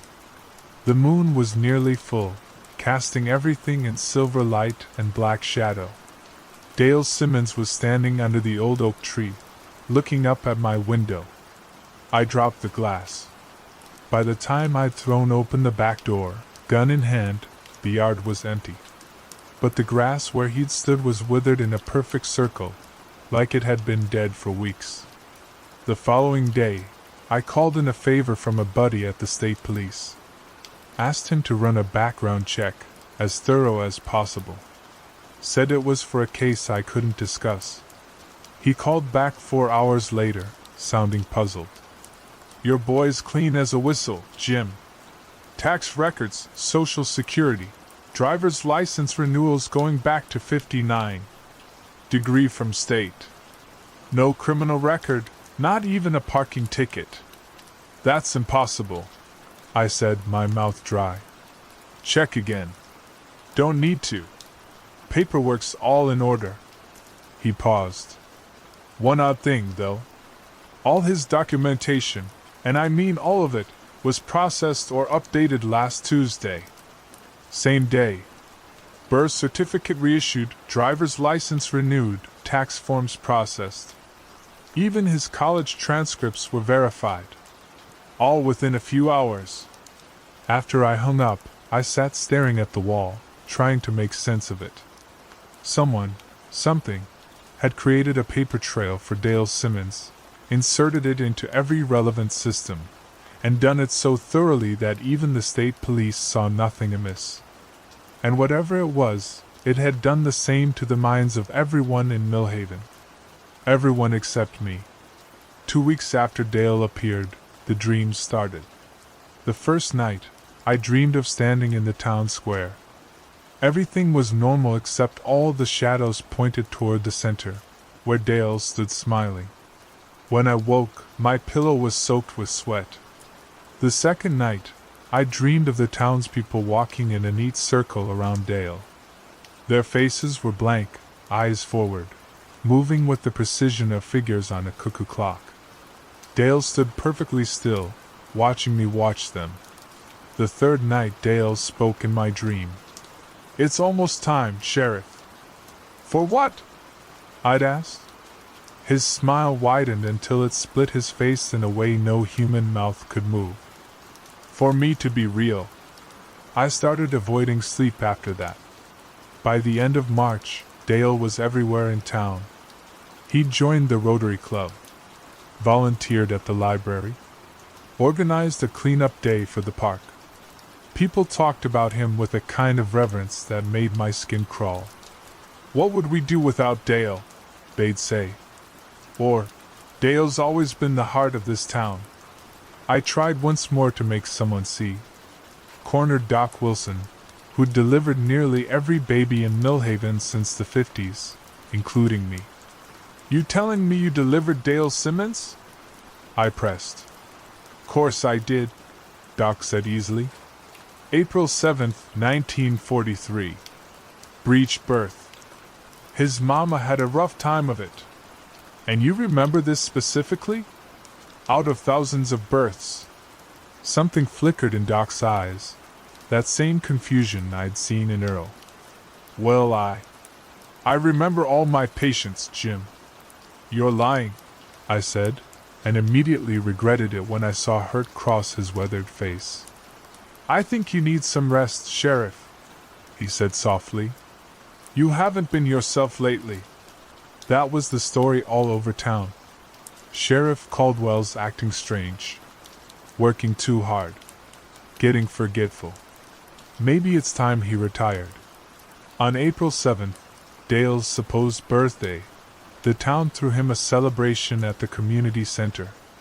Everyone was there.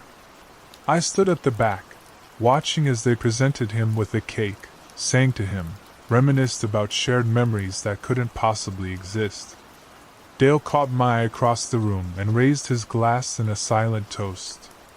That's when I noticed his hand. The fingers were longer than they had been, the joints oddly angled. And his smile, it stretched just a fraction too wide. He was changing. After the party, I followed him. He didn't go back to the Victorian on Sycamore. Instead, he walked out of town, toward the old Miller property where an abandoned quarry had filled with water decades ago. I kept my distance, moving from shadow to shadow. The night was unusually quiet. No crickets, no frogs from the nearby creek, not even the rustle of leaves though a breeze was blowing. Dale stopped at the quarry's edge. For a long moment, he simply stood there, looking down at the black water. Then he began to unfold. There's no other word for it. His body opened up like paper, creases appearing where no human should bend, revealing a darkness inside that seemed to drink the moonlight. I couldn't look directly at it. My mind refused to process what my eyes were seeing. And then he spoke, though his mouth, if he still had one, wasn't moving. "I know you're there, Sheriff." I stepped out from behind the tree, hand on my gun, though I knew instinctively it would be useless. "What are you?" I managed to ask. The thing that was no longer pretending to be Dale Simmons turned. Its face was almost the same, but the proportions were wrong, like a reflection in a warped mirror. "I am becoming," it said. "Every day, they remember me more. Every day, I become more real. You're changing their memories. I'm replacing them. This town needed someone at its center. A fixture. A foundation. I'm filling a void that's always existed." "Why?" I demanded. "Why here? Why us?" It smiled, and rows of teeth gleamed where no teeth should be. "Small towns are perfect. Isolated. Interconnected. Everyone knows everyone. Except you didn't know me, and that was an oversight. What happens when you're done becoming?" I asked, though I feared I already knew. "Then Millhaven will be mine. As if it always was. And the people?" It made a sound like rocks sliding together. "They'll be whatever I need them to be." I drew my gun then, knowing it was futile but unable to stand by and do nothing. "You won't shoot," it said with terrible certainty. "Because deep down, you're starting to remember me too. Aren't you, Jim? Remember when I helped you change that flat tire in '62? When I stood best man at your wedding? When I sat with you after Susan passed?" And God help me, for just a moment I did remember. False memories bloomed in my mind like poisonous flowers, Dale's face superimposed on real events from my life. The edges of my reality began to blur. "No," I said, fighting it. "You weren't there. None of that happened." The thing tilted its head, studying me. "Interesting. You resist more than the others. Why is that, I wonder?" "Get out of my town," I said, raising the gun. It laughed, a sound like wind whistling through dead trees. "Your town?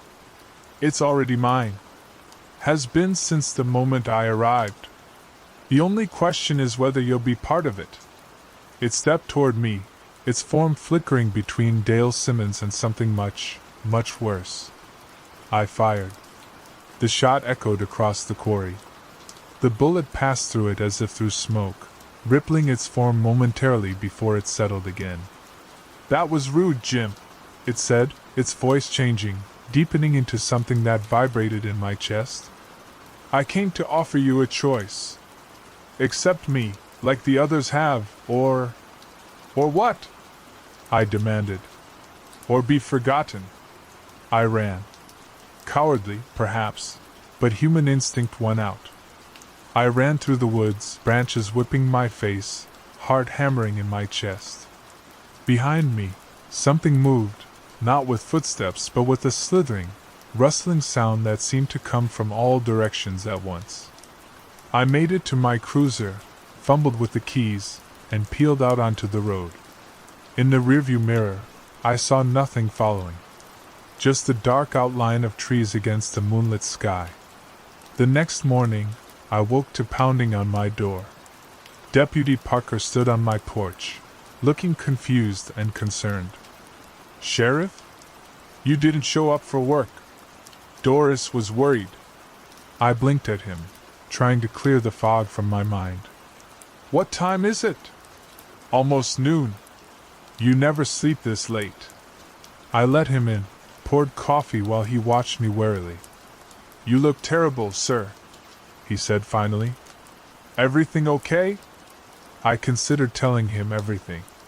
About Dale, about what I'd seen at the quarry. But the words wouldn't come. "Fine," I said instead. "Just didn't sleep well." Parker shifted uncomfortably. "Listen, there's something else. The mayor called a town meeting tonight. About you." "About me?" "There's talk about your fitness for duty. People are concerned, sir." The cup nearly slipped from my hand. "Who's leading this concern?" Parker wouldn't meet my eyes. "Dale Simmons brought it up at the Rotary Club. Said he's known you his whole life and never seen you this unstable." There it was. The thing's next move. "Parker," I said carefully, "how long have you known Dale Simmons?" "All my life," he answered automatically.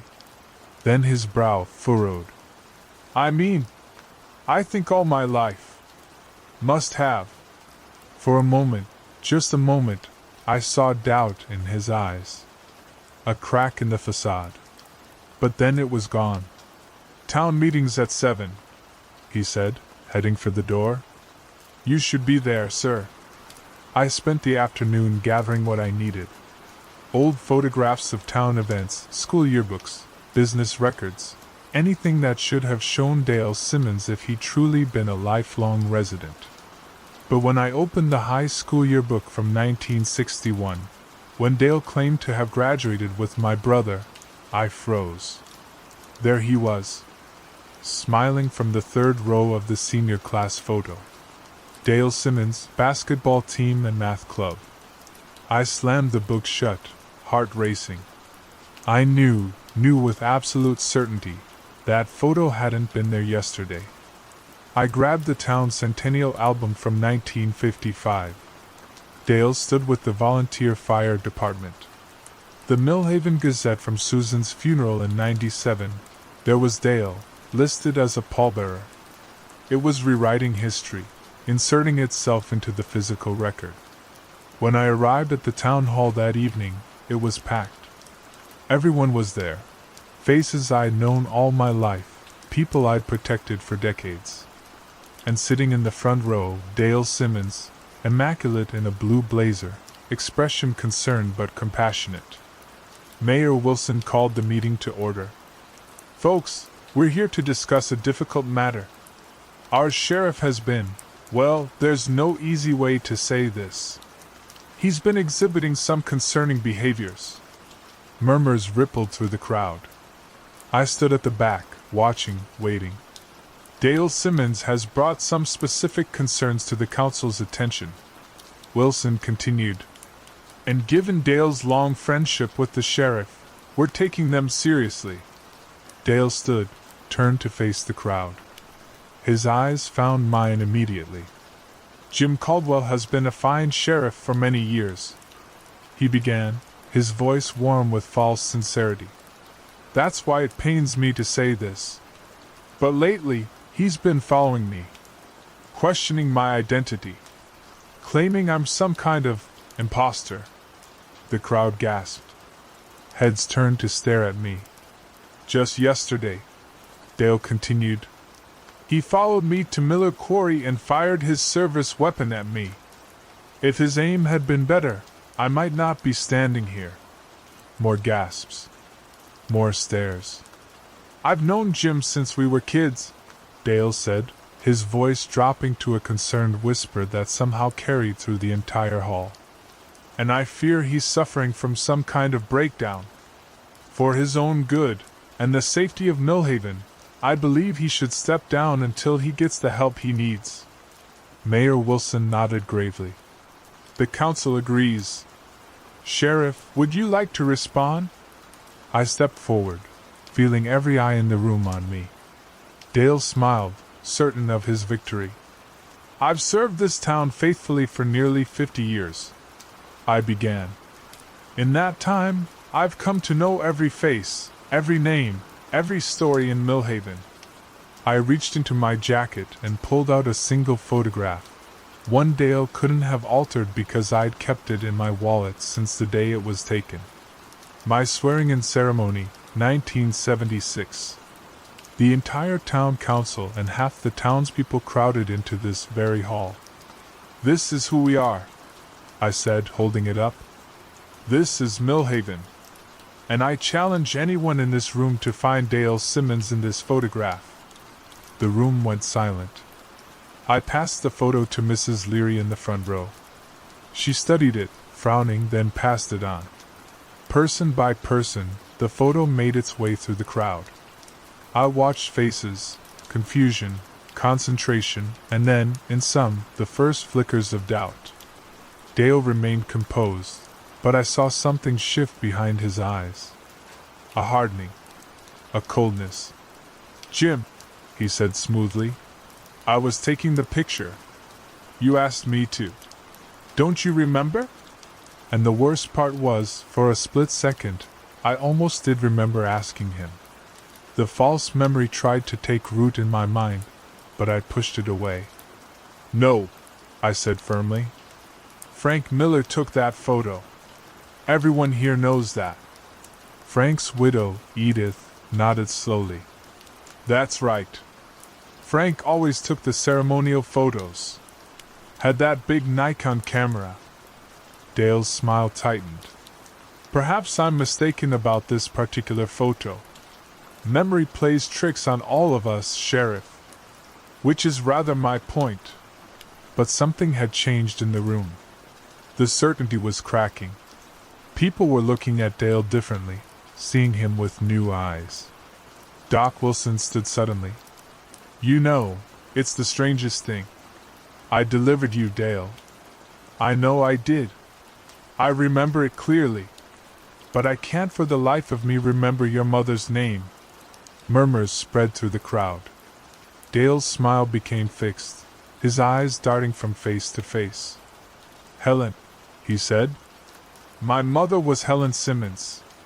"Helen Simmons," Doc repeated thoughtfully. "And yet, in 40 years of practice, I don't recall treating any Helen Simmons." Others began to speak up. "You said your folks ran the hardware store," Earl from the diner called out. "But wasn't that the Petersons?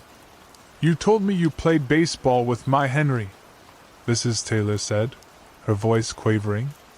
"But Henry was allergic to grass. Never played a day in his life." The murmuring grew louder.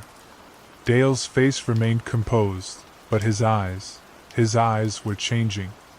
The pupils elongating, the irises darkening to an impossible black. "This is ridiculous," he said, but his voice had changed too, a resonant, multi-tone sound that made the windows vibrate. "You all know me. You've always known me." As he spoke, the lights flickered. Outside, a wind picked up, howling around the building. "Look at him!" I shouted over the rising noise. "Really look!" And they did. For the first time, the people of Millhaven truly saw what stood before them. Dale Simmons's form wavered, like heat rising off summer asphalt. His features blurred, shifted, settled, then blurred again. Someone screamed. The sound broke whatever spell had held the town in thrall. Dale, or what had been Dale, made a noise like tearing metal. "You've ruined everything," it said, and its voice was no longer attempting to sound human. This could have been peaceful. I would have been gentle with this place. The doors and windows slammed shut, locks engaging with audible clicks. The lights went out, plunging the town hall into darkness broken only by moonlight filtering through the high windows. In that dim light, Dale Simmons changed. His body elongated, joints bending backward, skin splitting to reveal something beneath that reflected no light at all. I can't describe it accurately. The human mind isn't meant to process such sights. The closest I can come is to say it was like a hole in reality, a negative space where something solid should be. Chaos erupted. People screamed, ran for the doors, trampled over each other in panic. I pushed through the crowd, toward the thing that was unfolding, growing, filling the front of the hall with its impossible geometry. "Everyone out!" I yelled, drawing my gun. "Break the windows if you have to!" The sound of breaking glass punctuated the screams. People climbed through the jagged openings, heedless of cuts in their desperation to escape. I stood my ground as the creature that had been Dale Simmons loomed over me, its form still shifting, never settling on a single shape. "Sheriff," it said, and its voice seemed to come from everywhere at once. "Always the protector. Always the guardian of this place. What are you?" I demanded again, backing slowly toward the nearest window. "I am very old," it said. "I need places to rest. To feed. Small towns are perfect, isolated, forgotten by the outside world. When I found Millhaven, I knew it would sustain me for decades. All I needed was to become part of its fabric. By stealing people's memories? Their identities? By becoming what they needed most, a cornerstone. A binding agent. The person everyone knew, everyone trusted." Its form rippled, and for a moment I saw faces within it, dozens of them, pressed against the membrane like drowning swimmers against ice. With horror, I realized they were faces I knew, townspeople who had moved away over the years. Or had they? How many had this thing taken, absorbed, used to build its facade? And now, it continued advancing on me. I'll have to start again elsewhere. But first, I didn't let it finish. I fired, emptying my revolver into the mass of shifting darkness. The bullets disappeared into it without effect, but the shots distracted it long enough for me to reach the window. As I climbed through, glass slicing my hands, the thing that had been Dale Simmons spoke one last time. "You can't protect them forever, Sheriff. And when you're gone, I'll come back. This town is perfect. Too perfect to resist." I fell outside onto the grass, scrambled to my feet, and ran. Behind me, the town hall windows exploded outward, showering glass across the lawn. A sound like 1,000 voices screaming at once split the night. Then silence fell, so complete it was as if sound itself had been sucked from the world. When I looked back, the town hall stood dark and empty, windows gaping like hungry mouths. Of Dale Simmons, or whatever had worn that name, there was no sign. The official report says the town hall suffered a gas leak that night. Mass hallucination caused by carbon monoxide. No one speaks of what they really saw. In the days that followed, all traces of Dale Simmons vanished. His name disappeared from records, photographs reverted to their original state, and the Victorian on Sycamore stood empty once more. More strangely, no one remembered him. It was as if the creature had carefully gathered up every false memory it had planted and taken them when it fled. But I remember. Every detail. Sometimes, on quiet nights when the wind blows a certain way, I think I hear whispers from the direction of Miller Quarry. And occasionally, new folks will move into town, and I'll find myself studying their faces, looking for eyes that absorb light rather than reflect it. I'm retiring next month. Hanging up the badge after all these years. And that's why I'm recording this now, so someone knows. so someone remembers when I'm gone. Because I believe it meant what it said. It will come back. Maybe not next year or the next decade, but someday. Wearing a new face, bearing a new name, but seeking the same thing, a town to burrow into, to feed on, to make its own. And I won't be here to stop it. So if you're listening to this, and you notice someone new in town, someone everyone seems to know but you can't quite place, look carefully. Look at how the shadows fall around them. Listen to how the birds go quiet when they pass. And if you see these things, run. Run as far and as fast as you can. Because by then, it will already be too late for Millhaven.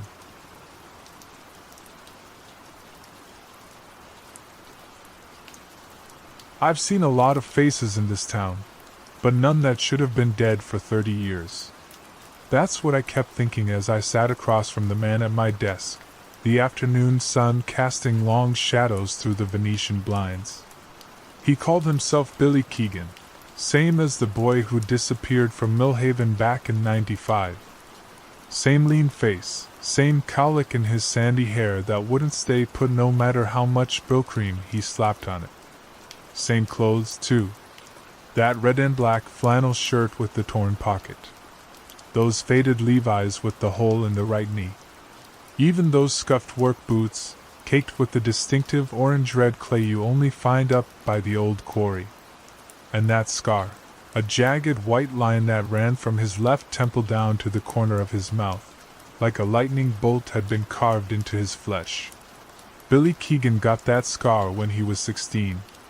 Fell through the rotted floorboards at the abandoned Parkerson Mill. 17 stitches. I remember driving him to Doc Harmon's office myself, blood soaking through the towel I'd pressed against his face. So I sat there, fingers laced together on my weathered desk, looking at a man who couldn't possibly exist. Billy Keegan had vanished without a trace 3 decades ago. His truck was found parked at Miller's Point, keys still in the ignition, half a pack of Marlboros on the dash. Everyone figured he'd finally made good on his promises to leave this dead-end town behind. But no one just vanishes without taking their wallet, or emptying their bank account, or saying goodbye to their mama. Sheriff Calloway? The man's voice broke the silence. You look like you've seen a ghost. Maybe I had. Been a long time, I said, measuring my words carefully. You haven't aged a day, Billy.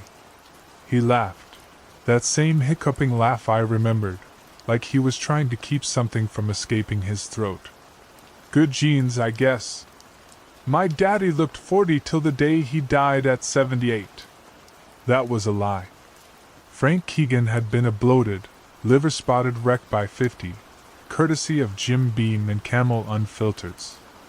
I'd scraped him off the floor of the Thirsty Mule more times than I could count. Where you been all this time? I asked, watching his eyes. They were hazel. Billy's were blue. I could have sworn they were blue. No, that wasn't right. Billy had hazel eyes. It was his brother Tommy who had blue eyes. Tommy, who died in that car crash 2 years before Billy disappeared. Memory plays tricks on an old man. California. Then Colorado. Alaska for a while. Just drifting. He smiled. His teeth were perfect, too perfect. No tobacco stains, though Billy had been chewing Copenhagen since he was 14. Thought it was time to come home. Your mama's gone, I said. 5 years back. Something flashed across his face. Irritation, not sorrow. I heard. Cancer, right? Heart. I didn't add that Ruth Keegan died clutching a photograph of her lost son, still convinced he'd come home someday. Still convinced he wasn't dead and buried in some unmarked grave or at the bottom of Westlake Reservoir. Right, heart. He nodded like he was filing away the information. Any of the old crowd still around? Davy Winters? Shirley Cabot? Davy runs the hardware store. Shirley moved to Ohio after college. I didn't mention that Shirley had spent 3 months in Millhaven State Hospital after Billy disappeared. She'd been his girlfriend. Found his truck at Miller's Point. Something about what she saw there, or didn't see, had broken something in her mind for a while. The clock on the wall ticked loudly between us. The second hand jerked forward, then froze, then jerked again. I'd been meaning to replace that clock for years. "So what brings you by the station, Billy?" I finally asked, though a cold weight was settling in my stomach. Whatever sat across from me wasn't Billy Keegan. Couldn't be. But it looked like him, sounded like him. Even smelled like him. That peculiar mix of Old Spice and motor oil that always followed Billy around. "Wanted to make sure there wouldn't be any problems," he said, leaning back in the chair. It creaked under his weight. "Coming back after all this time. Problems? You know how small towns are, Sheriff. People talk. People did talk in Millhaven. They'd been talking about the Keegan boy for 30 years. Speculating. Theorizing. Some said he'd run off with that waitress from the truck stop outside Harrisburg. Others swore he'd stolen money from the wrong people and ended up fertilizing a cornfield somewhere. A few of the old-timers still crossed themselves when his name came up, muttering about the curse of Miller's Point. "Where you staying?" I asked. "The old Keegan place," he replied. "Bank foreclosed after Mom died, but I bought it back. Amazing what you can do with a cashier's check these days." That was wrong. The house had burned down 3 winters ago. Electrical fire. Nothing left but the stone foundation and the old oak tree in the yard. "Got big plans for the place," he continued, not noticing my silence. "Thinking of fixing it up, maybe settling down. Millhaven's grown since I left." It hadn't. Millhaven had been dying a slow death for decades. The textile mill closed in '98. The young folks left for cities with futures. Store windows on Main Street were covered with plywood. Weeds grew through cracks in the sidewalks. We'd lost nearly a third of our population since the turn of the century. "Well," I said carefully, "welcome back to Millhaven." He smiled again, too wide, too many teeth. "Good to be back, Sheriff. Good to be home." After he left, I sat there for a long time, staring at the door. Then I pulled out the bottom drawer of my desk and removed the Keegan file. The pages were yellow with age, the photographs faded. Billy grinned up at me from his senior portrait, that cocky, lopsided smile that had charmed half the girls in town. Hazel eyes. Not blue. I'd been right the first time. That night, I drove out to where the Keegan house had stood. The charred remains had been cleared away years ago, leaving only the crumbling stone foundation and that ancient oak tree, its branches reaching into the darkening sky like skeletal fingers. But there it was, the Keegan house. White clapboard siding gleaming in the moonlight. Porch swings swaying gently though there wasn't a breath of wind. Warm yellow light spilling from the windows. A house that had burned to the ground 3 years ago. The smell hit me first when I got out of the cruiser. Damp earth and something else, something rotten underneath. Like meat left too long in the sun. It grew stronger as I approached the house, stepping carefully over ground that felt strangely spongy beneath my boots. I climbed the porch steps. Each one groaned under my weight, the sound echoing in the stillness. No crickets chirping. No night birds calling. Just silence and that awful smell. My hand was halfway to the door when I noticed the windows. They weren't windows at all, just rectangles of yellowish light, like someone had cut holes in the night and filled them with something that only resembled light. And there were faces pressed against that false light. Dozens of them, distorted and stretched as if pushing through a membrane.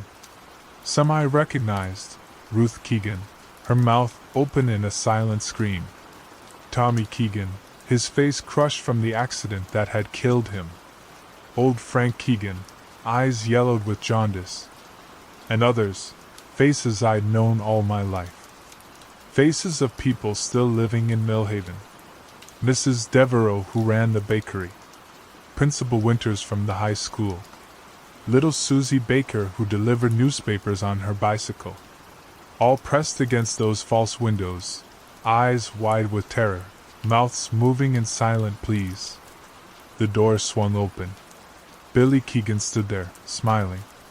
Behind him, the interior of the house stretched away, not into rooms and hallways, but into a vast darkness that seemed to have no end. "Evening, Sheriff," he said.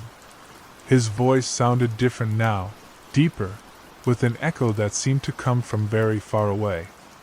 "Care to come in?" I backed away. 1 step.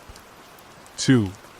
My foot missed the edge of the porch and I stumbled, falling backward onto the overgrown lawn. The ground where I landed felt wet, as if something beneath the surface had ruptured. My fingers sank into the earth, and it yielded like flesh. Billy, the thing that wasn't Billy, stood on the porch, watching me scramble to my feet. His outline seemed to waver slightly, like heat rising from summer pavement. "Another time, then," he said, still smiling. The scar on his face had begun to move, wiggling like a worm under his skin. I ran. I'm not ashamed to admit it. 40 years wearing this badge, and I ran like a scared kid. Jumped in my cruiser and tore out of there, gravel spitting from beneath my tires. In the rearview mirror, I watched the Keegan house recede into the darkness. Just before it disappeared from view, I could have sworn the entire structure rippled, like a reflection in disturbed water. Back at the station, I poured 3 fingers of bourbon into my coffee mug and tried to make sense of what I'd seen. Was I losing my mind? Early onset dementia, like my daddy before me? Or had something truly unnatural come to Millhaven? The night deputy, young Jenkins, found me there at dawn, still staring at Billy Keegan's file. "You okay, Sheriff?" he asked. "You look like hell." "Fine," I lied. "Just reviewing an old case." "That the Keegan disappearance?" "Weird timing." I looked up sharply. "Why's that?" Jenkins shifted uncomfortably. "Well, you know old Sam Teasdale?" I nodded. Sam owned the gas station at the edge of town. Had for nearly 50 years. He swears Billy Keegan came into his station yesterday afternoon. Paid for gas with cash, bought a map of the county. Did he now? My mouth had gone dry. "Yeah." Said Billy looked exactly the same as the day he disappeared. Even wearing the same clothes. Jenkins laughed, but it was uneasy. "Guess Sam's eyesight is going. Probably just some guy passing through who looked similar." "Probably," I agreed, though my hand had begun to shake. I set the coffee mug down before Jenkins could notice. After he left, I sat back and closed my eyes. The Keegan house had burned down. I'd been at the fire myself, watched the flames consume it. But I'd seen it last night, solid as anything. And those faces at the windows. I needed to talk to someone else who knew Billy. Someone who would remember him clearly. Davy Winters was sweeping the sidewalk in front of his hardware store when I pulled up. His hair had gone gray, and his middle had thickened over the years, but his eyes were as sharp as ever. "Morning, Sheriff," he called. "What brings you by so early?" I got straight to the point. "Seen anyone familiar around town lately? Anyone who shouldn't be here?" Davy's sweeping slowed, then stopped. A shadow crossed his face. "You mean Billy?" My blood went cold. "You've seen him?" "Yesterday afternoon. Walking down Main Street bold as brass. Same Billy Keegan, not a day older." Davy leaned on his broom. "Thought I was seeing things at first. Followed him all the way to the diner, watched him through the window eating a slice of pie. Just like he used to. Did you talk to him? Davy shook his head. Couldn't make myself go in. Something wasn't right about him, Sheriff. Can't put my finger on it, but... He trailed off, glancing up and down the empty street as if afraid of being overheard. You remember what Shirley said she found in Billy's truck that night? I nodded slowly.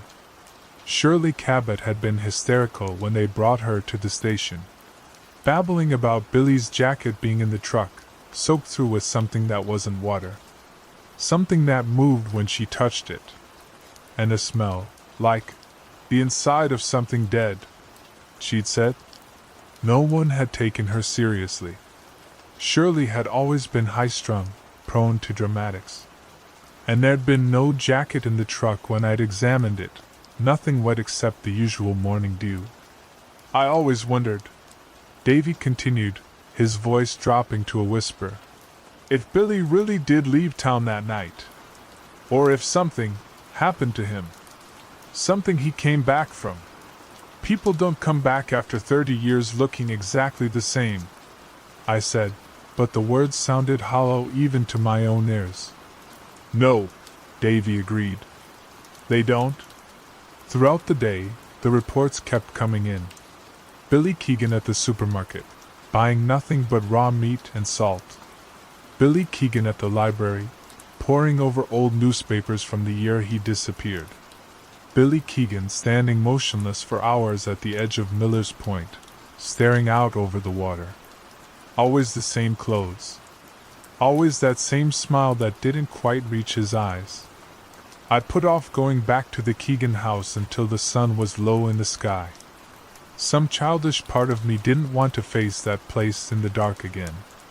But as the cruiser crested the hill on County Road 16, I knew something was wrong. The horizon should have shown the silhouette of the old oak tree against the setting sun. Instead, there was something else. Something vast and irregular that seemed to pulse against the reddening sky. As I drew closer, the shape resolved itself. It wasn't the Keegan house anymore, at least, not entirely. The structure had grown, expanded outward in fleshy protrusions that reminded me of tumors or polyps. The white clapboard siding had taken on a slick, membranous quality that glistened in the dying light. And it was moving, breathing. The entire structure expanding and contracting with slow, rhythmic pulses. I stopped the cruiser 100 yards away and reached for the shotgun mounted beside my seat. Whatever this was, it wasn't of this world. Wasn't natural. Every instinct was screaming at me to turn around, to drive away and never look back. But I've worn this badge for 40 years. This is my town. My responsibility. The ground squelched beneath my boots as I approached. The smell was overwhelming now, decay and corruption and something else, something alien. The yard around the house had changed as well. The grass was gone, replaced by a carpet of pale, vein-like structures that pulsed in time with the house's breathing. Movement caught my eye, a figure standing on what had once been the porch, now a bulging platform of glistening tissue. Billy Keegan, still smiling. You came back, he said. His voice had changed completely now, deep and resonant, with harmonics that made my teeth ache. I knew you would. What are you? I managed to ask, keeping the shotgun trained on him. I'm Billy Keegan, he said, spreading his arms wide. The motion wasn't quite right, too fluid, joints bending in ways they shouldn't. And I'm home. Billy Keegan disappeared 30 years ago, I said. My finger tightened on the trigger. Yes, not Billy agreed. At Miller's Point. He was so angry that night. So determined to leave Millhaven behind. His smile widened until it nearly split his face in half. But the lake had other ideas. The lake? Something lives in the deep water, Sheriff. Something old. Something patient. Something that's been waiting for a very long time. Not Billy's form shimmered, his outline blurring. It found Billy that night. Took him. Changed him. And now, it's ready for the rest of Millhaven. As if on cue, the false windows of the house lit up. Those same faces pressed against the glowing membranes, Ruth Keegan, Tommy Keegan, Frank Keegan. But now there were new faces among them. Davy Winters, Sam Teasdale, young Jenkins. People I'd spoken to today. People who'd seen Billy Keegan return from the dead. "What have you done to them?" I demanded, raising the shotgun higher. Not Billy laughed, Billy's hiccuping laugh, but distorted, stretched out like taffy. "The same thing that was done to Billy. The same thing that will be done to everyone in Millhaven. The same thing that will be done to you." He took a step toward me, and his form wavered again. For a split second, I saw what stood beneath the illusion of Billy Keegan. Something pale and segmented, with too many limbs and too many eyes. I fired. The shotgun's roar shattered the unnatural silence. Not Billy's chest exploded, not in blood and bone, but in a spray of clear, viscous fluid that steamed where it hit the ground. The thing that wasn't Billy looked down at the gaping hole in its chest with mild curiosity. Then it looked back at me, head tilting at an impossible angle. "That won't work, Sheriff," it said. "Nothing will." The wound was already closing, the edges knitting together with visible speed. The house behind it pulsed faster, the veins in the yard writhing in agitation. I fired again. And again. Until the shotgun clicked empty. Not Billy stood there, clothes in tatters, but body whole. Still smiling that too-wide smile. "My turn," it said. The ground beneath my feet suddenly surged upward. What I thought was earth split open, revealing pale, fibrous tissue underneath. Tendrils erupted around my ankles, wrapping tight, pulling me down. I fought, clawing at the ground, but the tendrils were strong. They dragged me inexorably toward the house, toward the darkness I'd glimpsed behind the open door. Not Billy watched, that stolen face alight with inhuman glee. "Don't worry, Sheriff. It doesn't hurt. Not for long. And afterward you'll be part of something wonderful." As the tendrils pulled me closer, the house seemed to expand, the doorway widening like a mouth.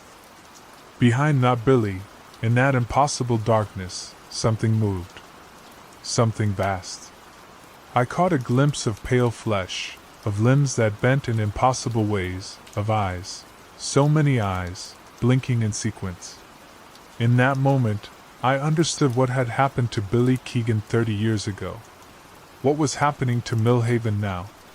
The thing in the lake had been patient, growing stronger, spreading its influence slowly. Billy had been its first.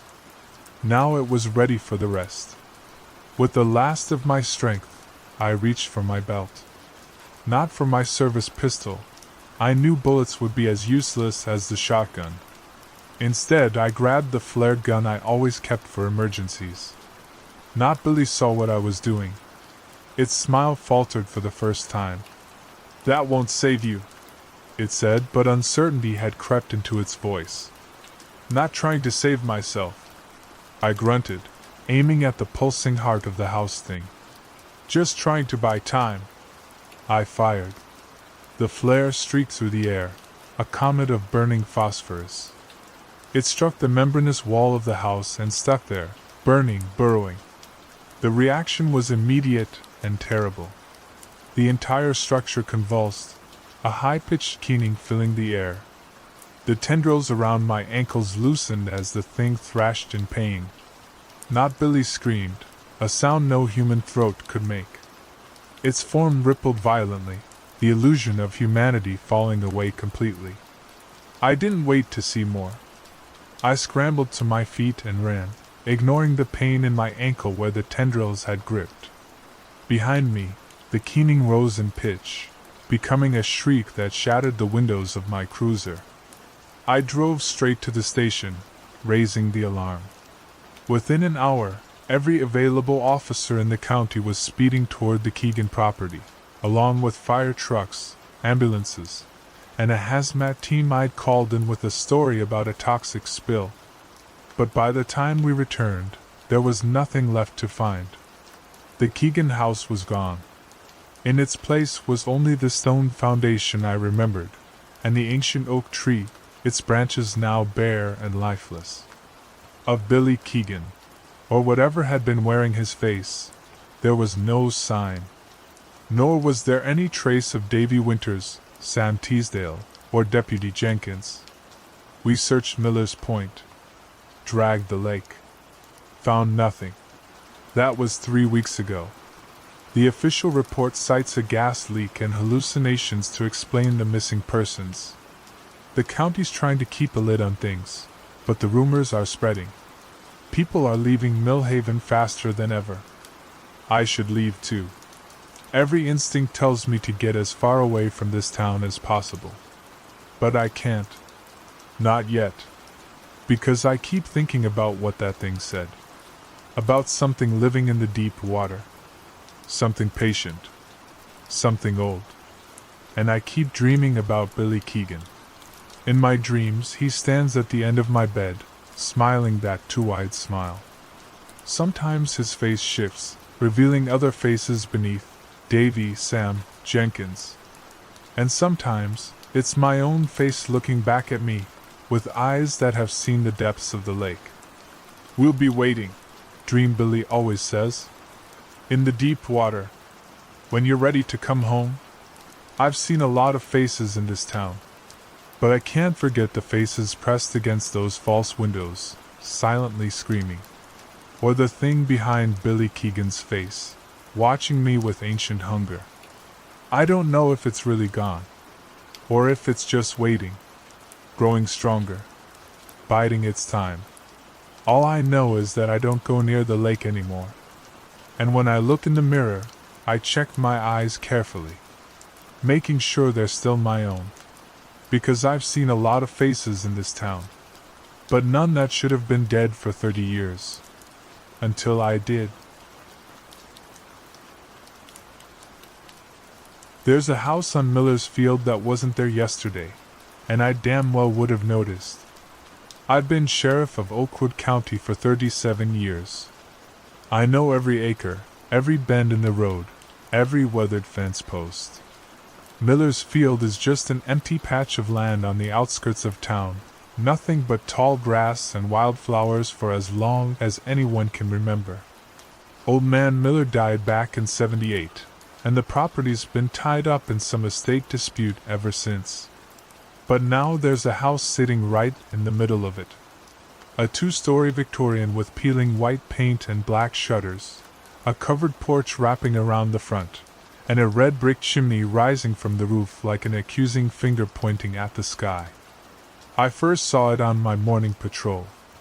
I always take Route 16 out past the old lumber mill, circle around by Cooper's Creek, and then head back into town on Miller's Road. Been doing the same route for decades. Yesterday morning, empty field. This morning, house. Just sitting there like it had grown up from the earth overnight, surrounded by a perfect square of trimmed green lawn that ended abruptly where the wild grass began. My first thought was that someone had finally bought the property and had one of those prefab houses delivered. But that didn't make sense. There were no tire tracks, no disturbed earth, no sign of construction equipment. And who puts up a house that size in a single night without anyone noticing? I pulled my cruiser over to the side of the road and just stared at it for a while. The morning sun was hitting the windows, making them flash like signal mirrors. I couldn't see inside. I called dispatch. "Hey, Marlene, did anyone file for building permits out on Miller's Field recently?" "Morning to you too, Sheriff," she said, and I could hear her typing. "No, nothing on Miller's Field. That place is still tied up in court, far as I know." "Why?" "There's a house out there." A pause. "What do you mean, a house?" I mean a house. 2 stories. Victorian style. White with black shutters. That's not possible. My cousin Daryl drove past there yesterday evening on his way back from Fairview. Said he saw a deer out in the field, but he didn't mention any house. I felt a chill work its way up my spine despite the warm May morning. I'm looking at it right now, Marlene. Well, houses don't just appear overnight. But this one had. I told her I'd call back and hung up.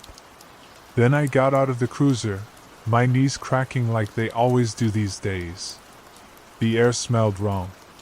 Not bad exactly, but off. Like when you open a closet that's been sealed for decades. Stale. Preserved. The birds had gone quiet, I realized. No insects buzzing in the tall grass. Just the faint creak of what sounded like a rocking chair coming from the porch, though I couldn't see anyone sitting there. Every instinct told me to get back in my car and drive away. Pretend I hadn't seen anything. But that's not what sheriffs do, especially not ones who've worn the badge as long as I have. I approached slowly, walking through the tall grass until I reached the edge of the manicured lawn. The grass under my boots was dewy and bent easily. The grass surrounding the house was dry, almost brittle-looking, despite being a vibrant green. I stopped at the border between them, hesitating before stepping onto the lawn. When I did, the temperature dropped noticeably. Must have been 10 degrees cooler, like stepping into shade on a hot day, except there was no shade. Just that perfect square of lawn, and the house sitting in the center of it. The porch steps creaked under my weight even though they looked solid enough. 4 wooden steps up to the porch, and then the front door, oak, with an oval of stained glass at eye level. The glass depicted a tree, its branches spreading out to fill the oval, but no leaves. Just bare branches against a blood-red background. I raised my hand to knock, but before my knuckles touched the wood, the door swung inward with a long, low groan. The entryway was dim, lit only by what sunlight filtered through the stained glass. The air inside was even colder, and that stale smell was stronger. Dust motes danced in the beam of light.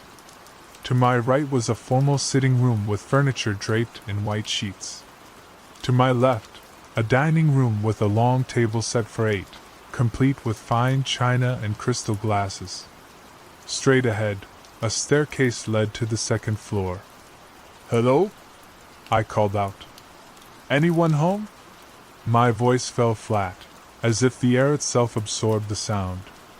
No echo, no resonance. Just dead air. I stepped inside, my hand instinctively moving to rest on my service weapon. The floorboards didn't creak. In a house this old, floorboards always creak. But these were silent under my boots, almost like they were absorbing the impact. The house was fully furnished, as if someone had been living there for years.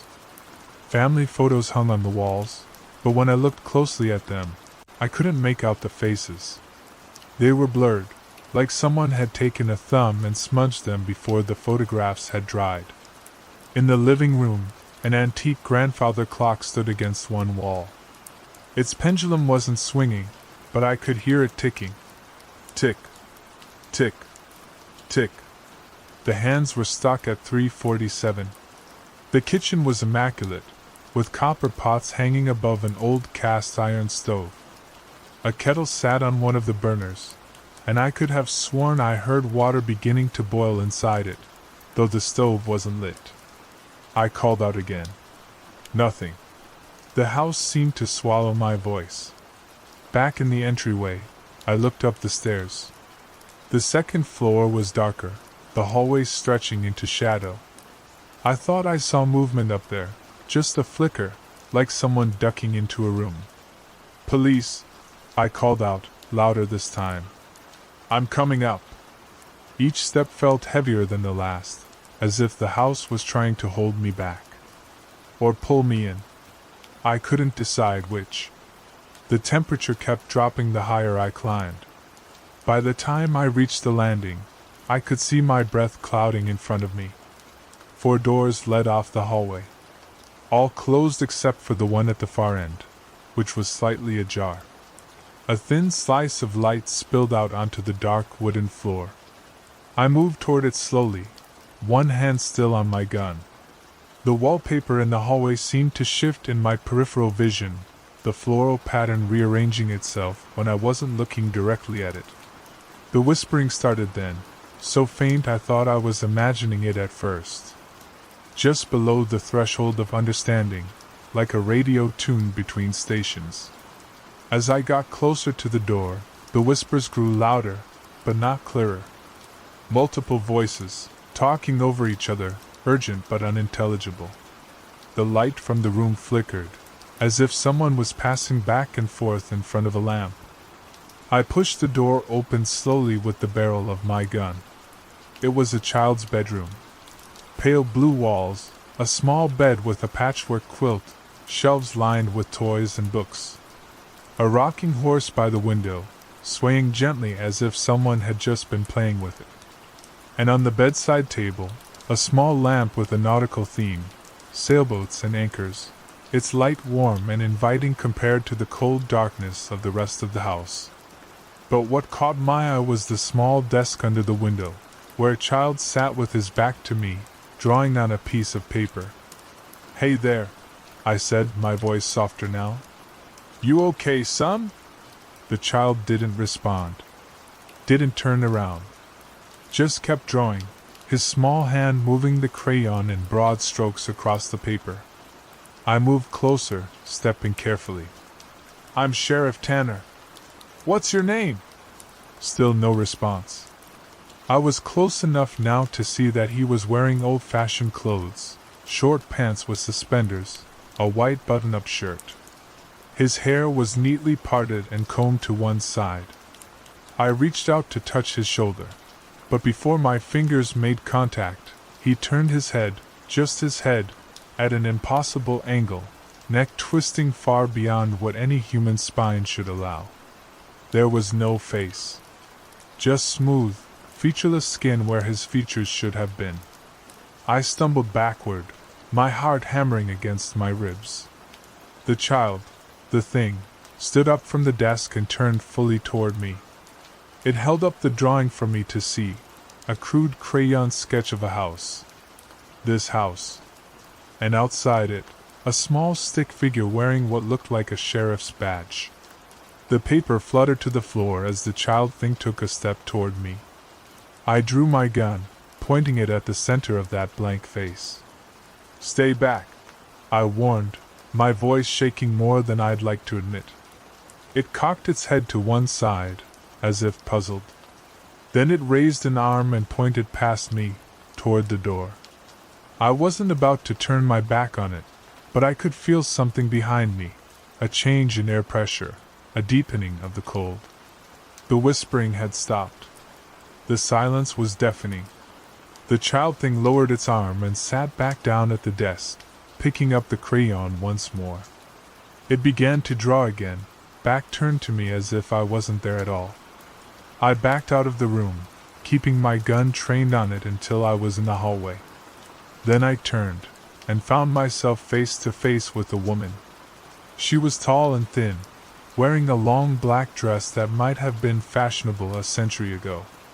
Her face was gaunt, pale as moonlight, with deep-set eyes that seemed to recede into her skull. Her hair was pulled back in a severe bun, not a strand out of place. "You shouldn't be here," she said, her voice like dry leaves rustling. "It's not time." "Ma'am, I need you to explain what's going on," I said, trying to sound authoritative despite the fear coursing through me. "This house, it wasn't here yesterday." A thin smile stretched across her face, revealing teeth that were just slightly too small, too uniform. "The house has always been here, Sheriff. You just couldn't see it before."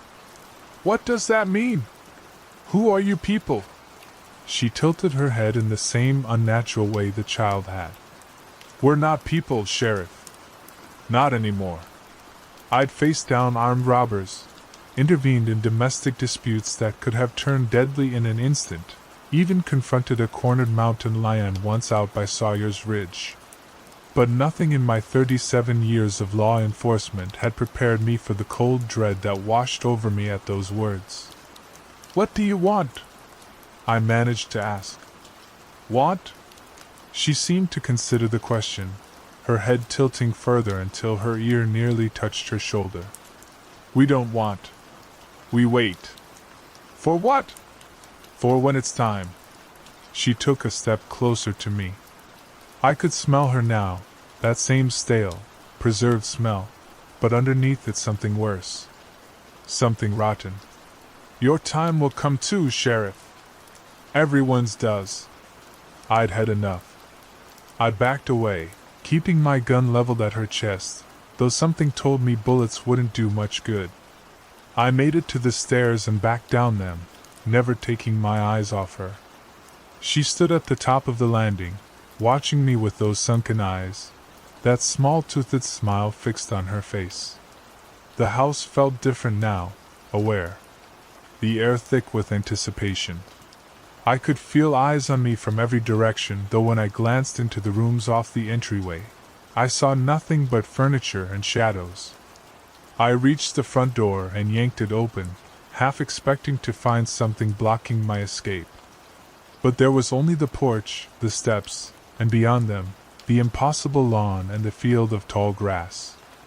I hurried out, not quite running but close to it, across the porch and down the steps. As my boots hit the manicured lawn, I heard the door close behind me with a heavy thud. I didn't look back until I'd crossed the border between the trimmed grass and the wild growth of the field. When I did turn, the house was still there, white paint, black shutters, brick chimney pointing accusingly at the sky. But now all the windows were filled with faces. Dozens of them, pressed against the glass, watching me. Faces without features, just smooth expanses of skin stretched over skulls. I made it back to my cruiser and sat there for a long time, hands shaking too badly to put the key in the ignition. When I finally did start the engine and pull away, I kept glancing in my rearview mirror, watching as the house receded in the distance. Back at the station, I tried to act normal. Went through the motions of my daily routine. But my mind kept returning to that house, those faces, the woman's words. The house has always been here. You just couldn't see it before. By mid-afternoon, I couldn't stand it anymore. I had to go back, maybe bring some deputies with me. Safety in numbers. I asked Deputy Mercer to ride with me out to Miller's Field. He was young, only been with the department for 3 years, but he was level-headed, reliable. "There's something strange going on out there," was all I told him. "Need another pair of eyes." We drove in silence, my knuckles white on the steering wheel as we approached the stretch of road where I'd seen the house that morning. Miller's road unfurled ahead of us, bordered by the wild grass of the field on one side and dense woods on the other. But when we reached the spot, I had to slam on the brakes. The house was gone. Miller's Field stretched out uninterrupted, just tall grass and wildflowers swaying in the afternoon breeze. No house. No manicured lawn. No sign that anything had ever been there. "Sheriff?" Mercer looked at me with concern. "What are we looking for exactly?" My mouth had gone dry. "There was a house here this morning. Right there, in the middle of the field." Mercer followed my gaze, then looked back at me.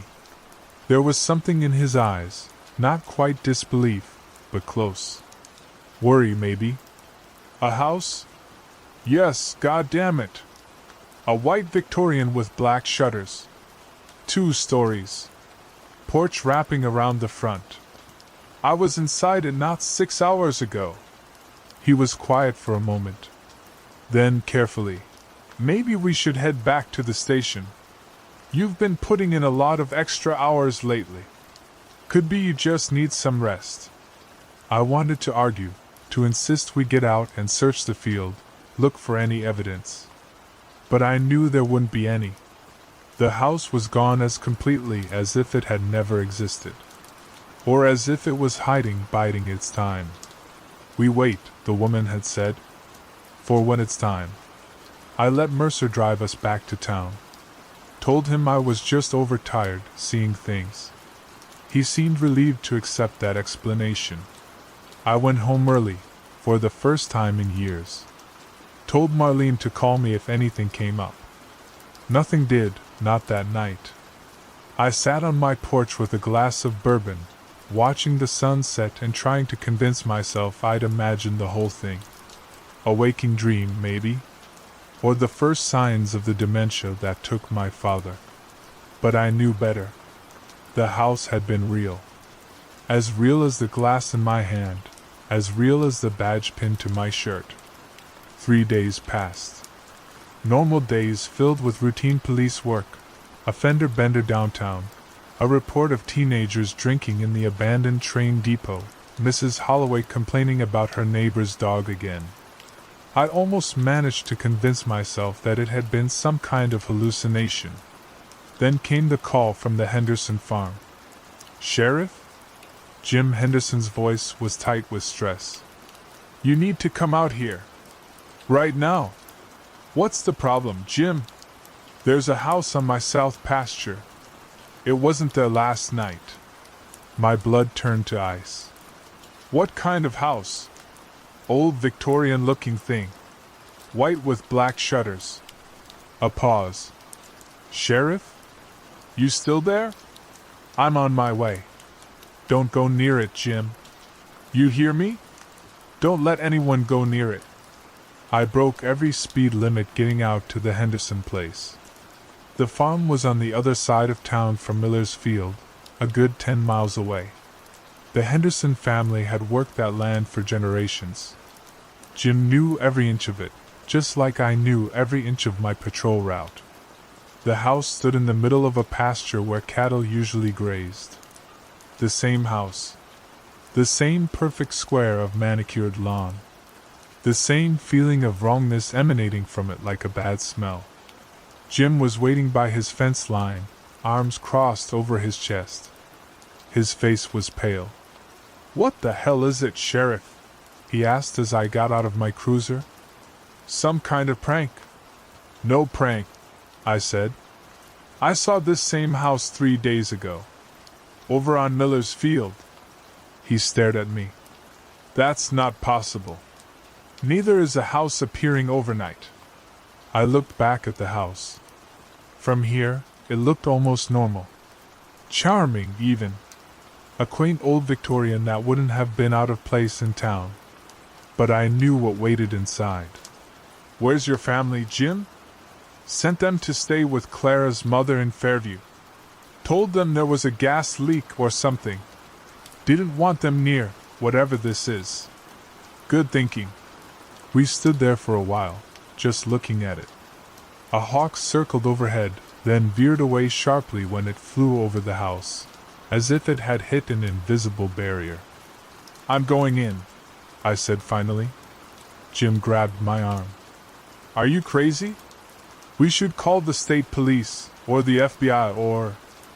I don't know, someone. And tell them what? That a house is trespassing?" I shook my head. "I need to know what it wants." "It's a house, Sheriff. It doesn't want anything." But I knew better. The house wanted something. Or the things inside it did. I made Jim promise to stay by the fence. If I wasn't out in 20 minutes, he was to call every authority he could think of. "Don't mention a disappearing house," I told him. "Just say the sheriff is missing."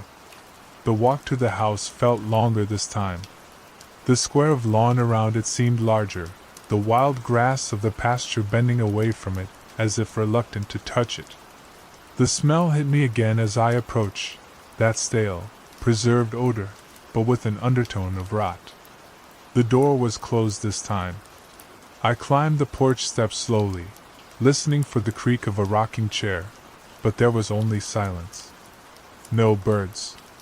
No insects. Not even the sound of the wind, though I could see the tall grass moving beyond the lawn's edge. I knocked this time, 3 sharp raps that echoed strangely, as if the door were hollow. No answer. I tried the knob. It turned easily in my hand, the door swinging inward with that same low groan I remembered from before. The entryway was exactly as it had been, dim, dust motes dancing in the single beam of light from the stained glass, staircase straight ahead, rooms to either side. But it felt different. Expectant. As if the house had been waiting for me specifically. "Hello?" I called out. No answer. But this time my voice didn't fall flat. Instead, it seemed to carry, to echo slightly, as if the space inside the house had expanded. I moved into the living room.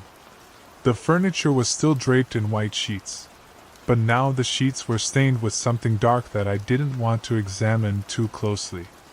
The grandfather clock still showed 3:47, its pendulum motionless, but the ticking was louder, more insistent.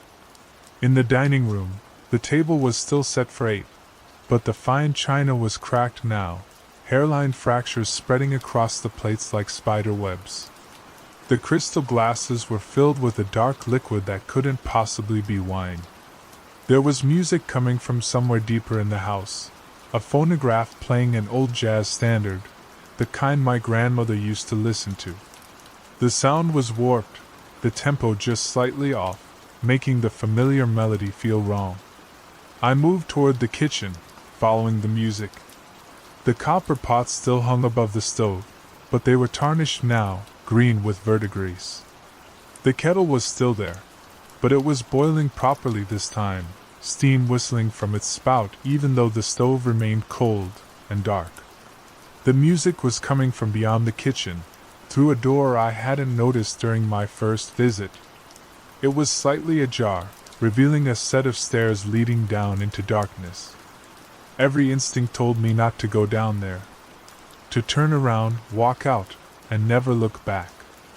But I knew I wouldn't get another chance. The house had come to me, or to my town, for a reason.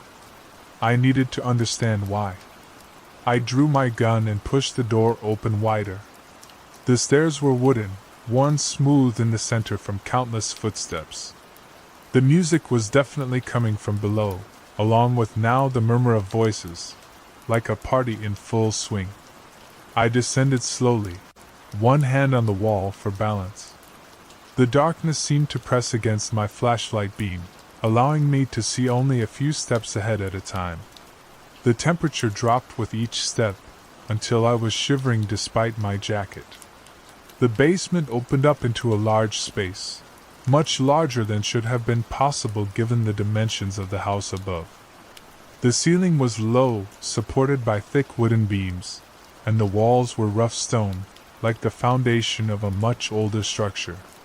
The music was louder here, but there was no phonograph in sight. The voices, too, were clearer, though I still couldn't make out individual words, just a susurration of sound, rising and falling like waves. In the center of the room stood a long table, similar to the one in the dining room upstairs but larger. Much larger. It stretched away into the shadows, beyond what my flashlight could illuminate. And it was occupied. Figures sat on either side of the table, dozens of them, their forms indistinct in the dim light. But I could see enough to know they weren't human, not fully. Their proportions were wrong, limbs too long or too short, heads misshapen or too small for their bodies. Some had too many fingers on the hands that rested on the table's surface. Others seemed to shift and change as I watched, their outlines blurring and reforming. At the head of the table sat the woman I'd encountered upstairs during my first visit. She was exactly as I remembered, the severe bun, the gaunt face, the two small teeth revealed in a smile that didn't reach her sunken eyes. "Welcome back, Sheriff," she said, her voice carrying clearly over the music and the murmuring. "We've been expecting you." The figures along the table turned toward me in unison, their movement unnaturally synchronized. Where their faces should have been, there was only smooth skin, just like the child upstairs. But somehow, I could feel them watching me. "What is this place?" I asked, my voice steadier than I felt. "What are you?" The woman's smile widened. "This is a crossing point, Sheriff. A place where the barriers between are thin." "Between what?" "Between worlds. Between times." She gestured at the figures seated at the table. "We were all like you once, living in our own times, our own worlds. Until we saw the house." A cold weight settled in my stomach. "You were all taken?" She shook her head. "Not taken. Changed. Prepared." "For what?" "For what comes next." She stood, her movement fluid yet somehow wrong, as if her joints bent in directions they shouldn't. "The house appears to those who are ready. Those who can see beyond the veil of what most call reality. I'm not special," I said. "I'm just a sheriff in a small town." "You've always known there was more, haven't you, Sheriff Tanner? Even as a child, you sensed things others couldn't. Saw things at the corners of your vision. Heard whispers in empty rooms." She was right, though I'd spent decades convincing myself otherwise. Telling myself those experiences were just an overactive imagination, or tired eyes, or the wind in the eaves. "The house chose you," she continued, "just as it chose all of us. And now it's time for you to take your place at the table." The faceless figures shifted, making room, an empty chair appearing at the table as if it had always been there. "And if I refuse?" Her smile didn't falter, but the temperature in the room plummeted.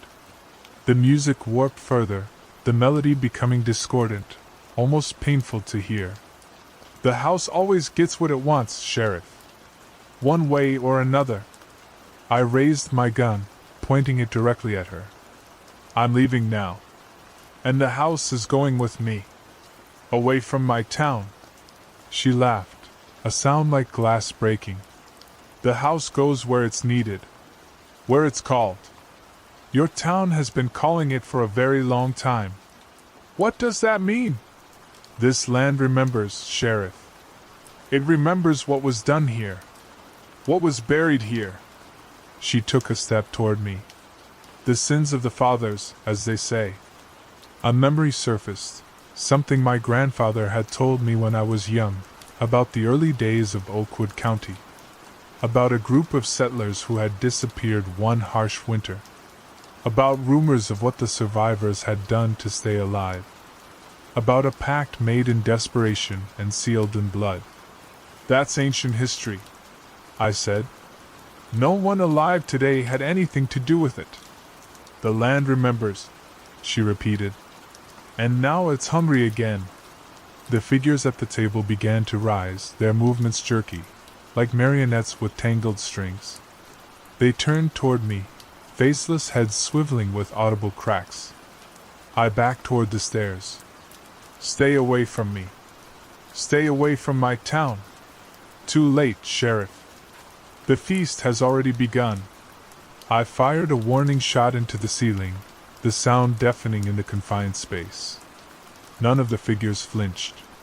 None of them even paused. They kept coming, spreading out to block my path to the stairs. I turned and ran, shouldering past the ones nearest to me. Their flesh felt wrong under my hands, not soft like human skin, but tough and leathery, like hide that had been tanned and stretched.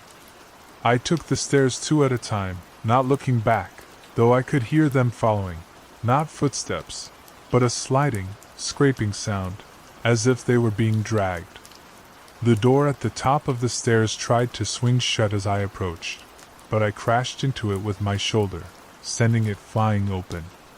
Through the kitchen, past the boiling kettle that was now floating several inches above the cold stove. Through the dining room, where the dark liquid in the crystal glasses was bubbling and spilling over the rims. Through the living room, where the white sheets had risen from the furniture and were hovering in the air. forming humanoid shapes that reached for me as I passed. I hit the front door at a run, half expecting it to be locked, but it swung open at my touch. I burst out onto the porch and down the steps, across that perfectly manicured lawn that felt spongier now, almost yielding beneath my boots, as if I was running across something alive. Jim was still waiting by the fence line, his face a mask of concern. I didn't stop running until I reached him, gasping for breath, sweat pouring down my face despite the cold. "Sheriff? What happened in there?" I couldn't speak at first, just shook my head and gestured for him to move back, away from the fence, away from the house. When I finally caught my breath and turned to look back, the house was changing. The white paint was peeling away in great sheets, revealing not wood but something that gleamed wetly in the afternoon sun. The black shutters were blinking, actually blinking, like eyelids. The brick chimney was pulsing, expanding and contracting like a throat swallowing. "My God!" Jim whispered beside me. "What is it?" "Something old," I said. "Something hungry." As we watched, the house continued to transform. The porch steps melted into a ramp that glistened like a tongue. The front door warped, the oval of stained glass elongating into a pupil-like slit. The roofline shifted, forming points that resembled teeth. It was no longer pretending to be a house. It was showing us what it really was. "We need to evacuate the town," I said, not taking my eyes off the monstrosity before us. "Now." Jim didn't argue. We backed away to my cruiser, either of us willing to turn our backs on the thing in the pasture. As I started the engine, I saw the door, the mouth, open wide, wider than should have been possible. Inside was only darkness, a darkness that seemed to push outward, to spill across the lawn like a stain. We drove straight to the station. I called an emergency town meeting, using every bit of authority I'd earned over 37 years as sheriff to convince people to leave, at least for a few days. Most trusted me enough not to ask too many questions. The ones who resisted, I lied to, told them there was a toxic chemical spill near the Henderson farm, that the state environmental agency had ordered an evacuation while they conducted tests.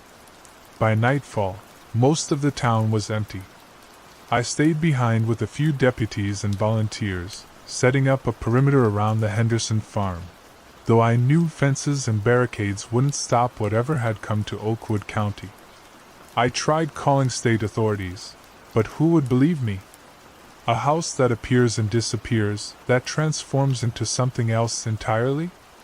I'd be removed from office, probably committed to a psychiatric facility.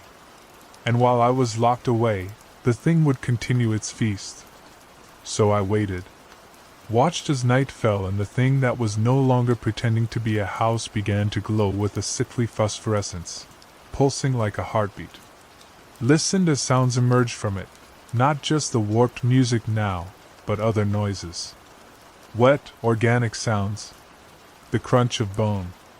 The tearing of flesh. Screams that couldn't possibly be human. I sent the others away around midnight, told them to join the evacuation. None of them argued. They'd seen enough by then to know something was very wrong, even if they couldn't comprehend what. I stayed. Parked my cruiser at a safe distance, and watched through binoculars as the thing continued to transform, to grow. By dawn, it had expanded to cover most of the pasture, its surface rippling and bulging as if something was moving beneath it.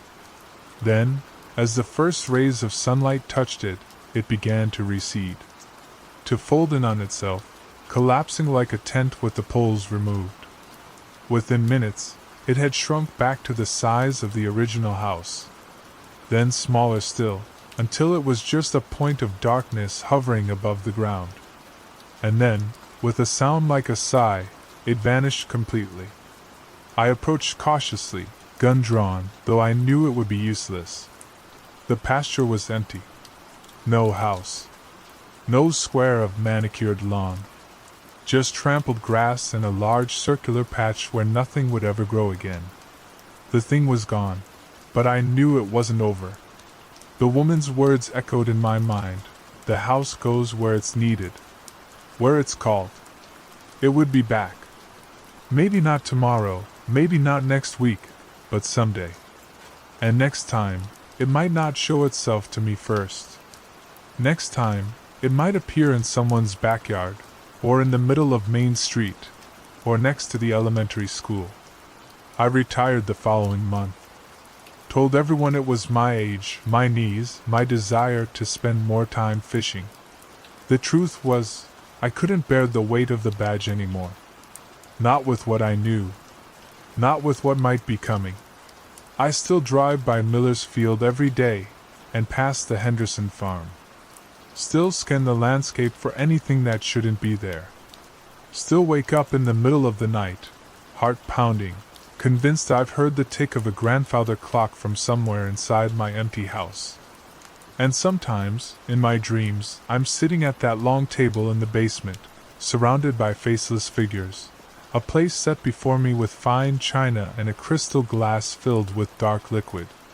At the head of the table, the woman smiles her too small-toothed smile. "Welcome home, Sheriff," she says. "We've been waiting. There's a house on Miller's Field that wasn't there yesterday. And someday it will come for you too. When it does, do what I couldn't. Run."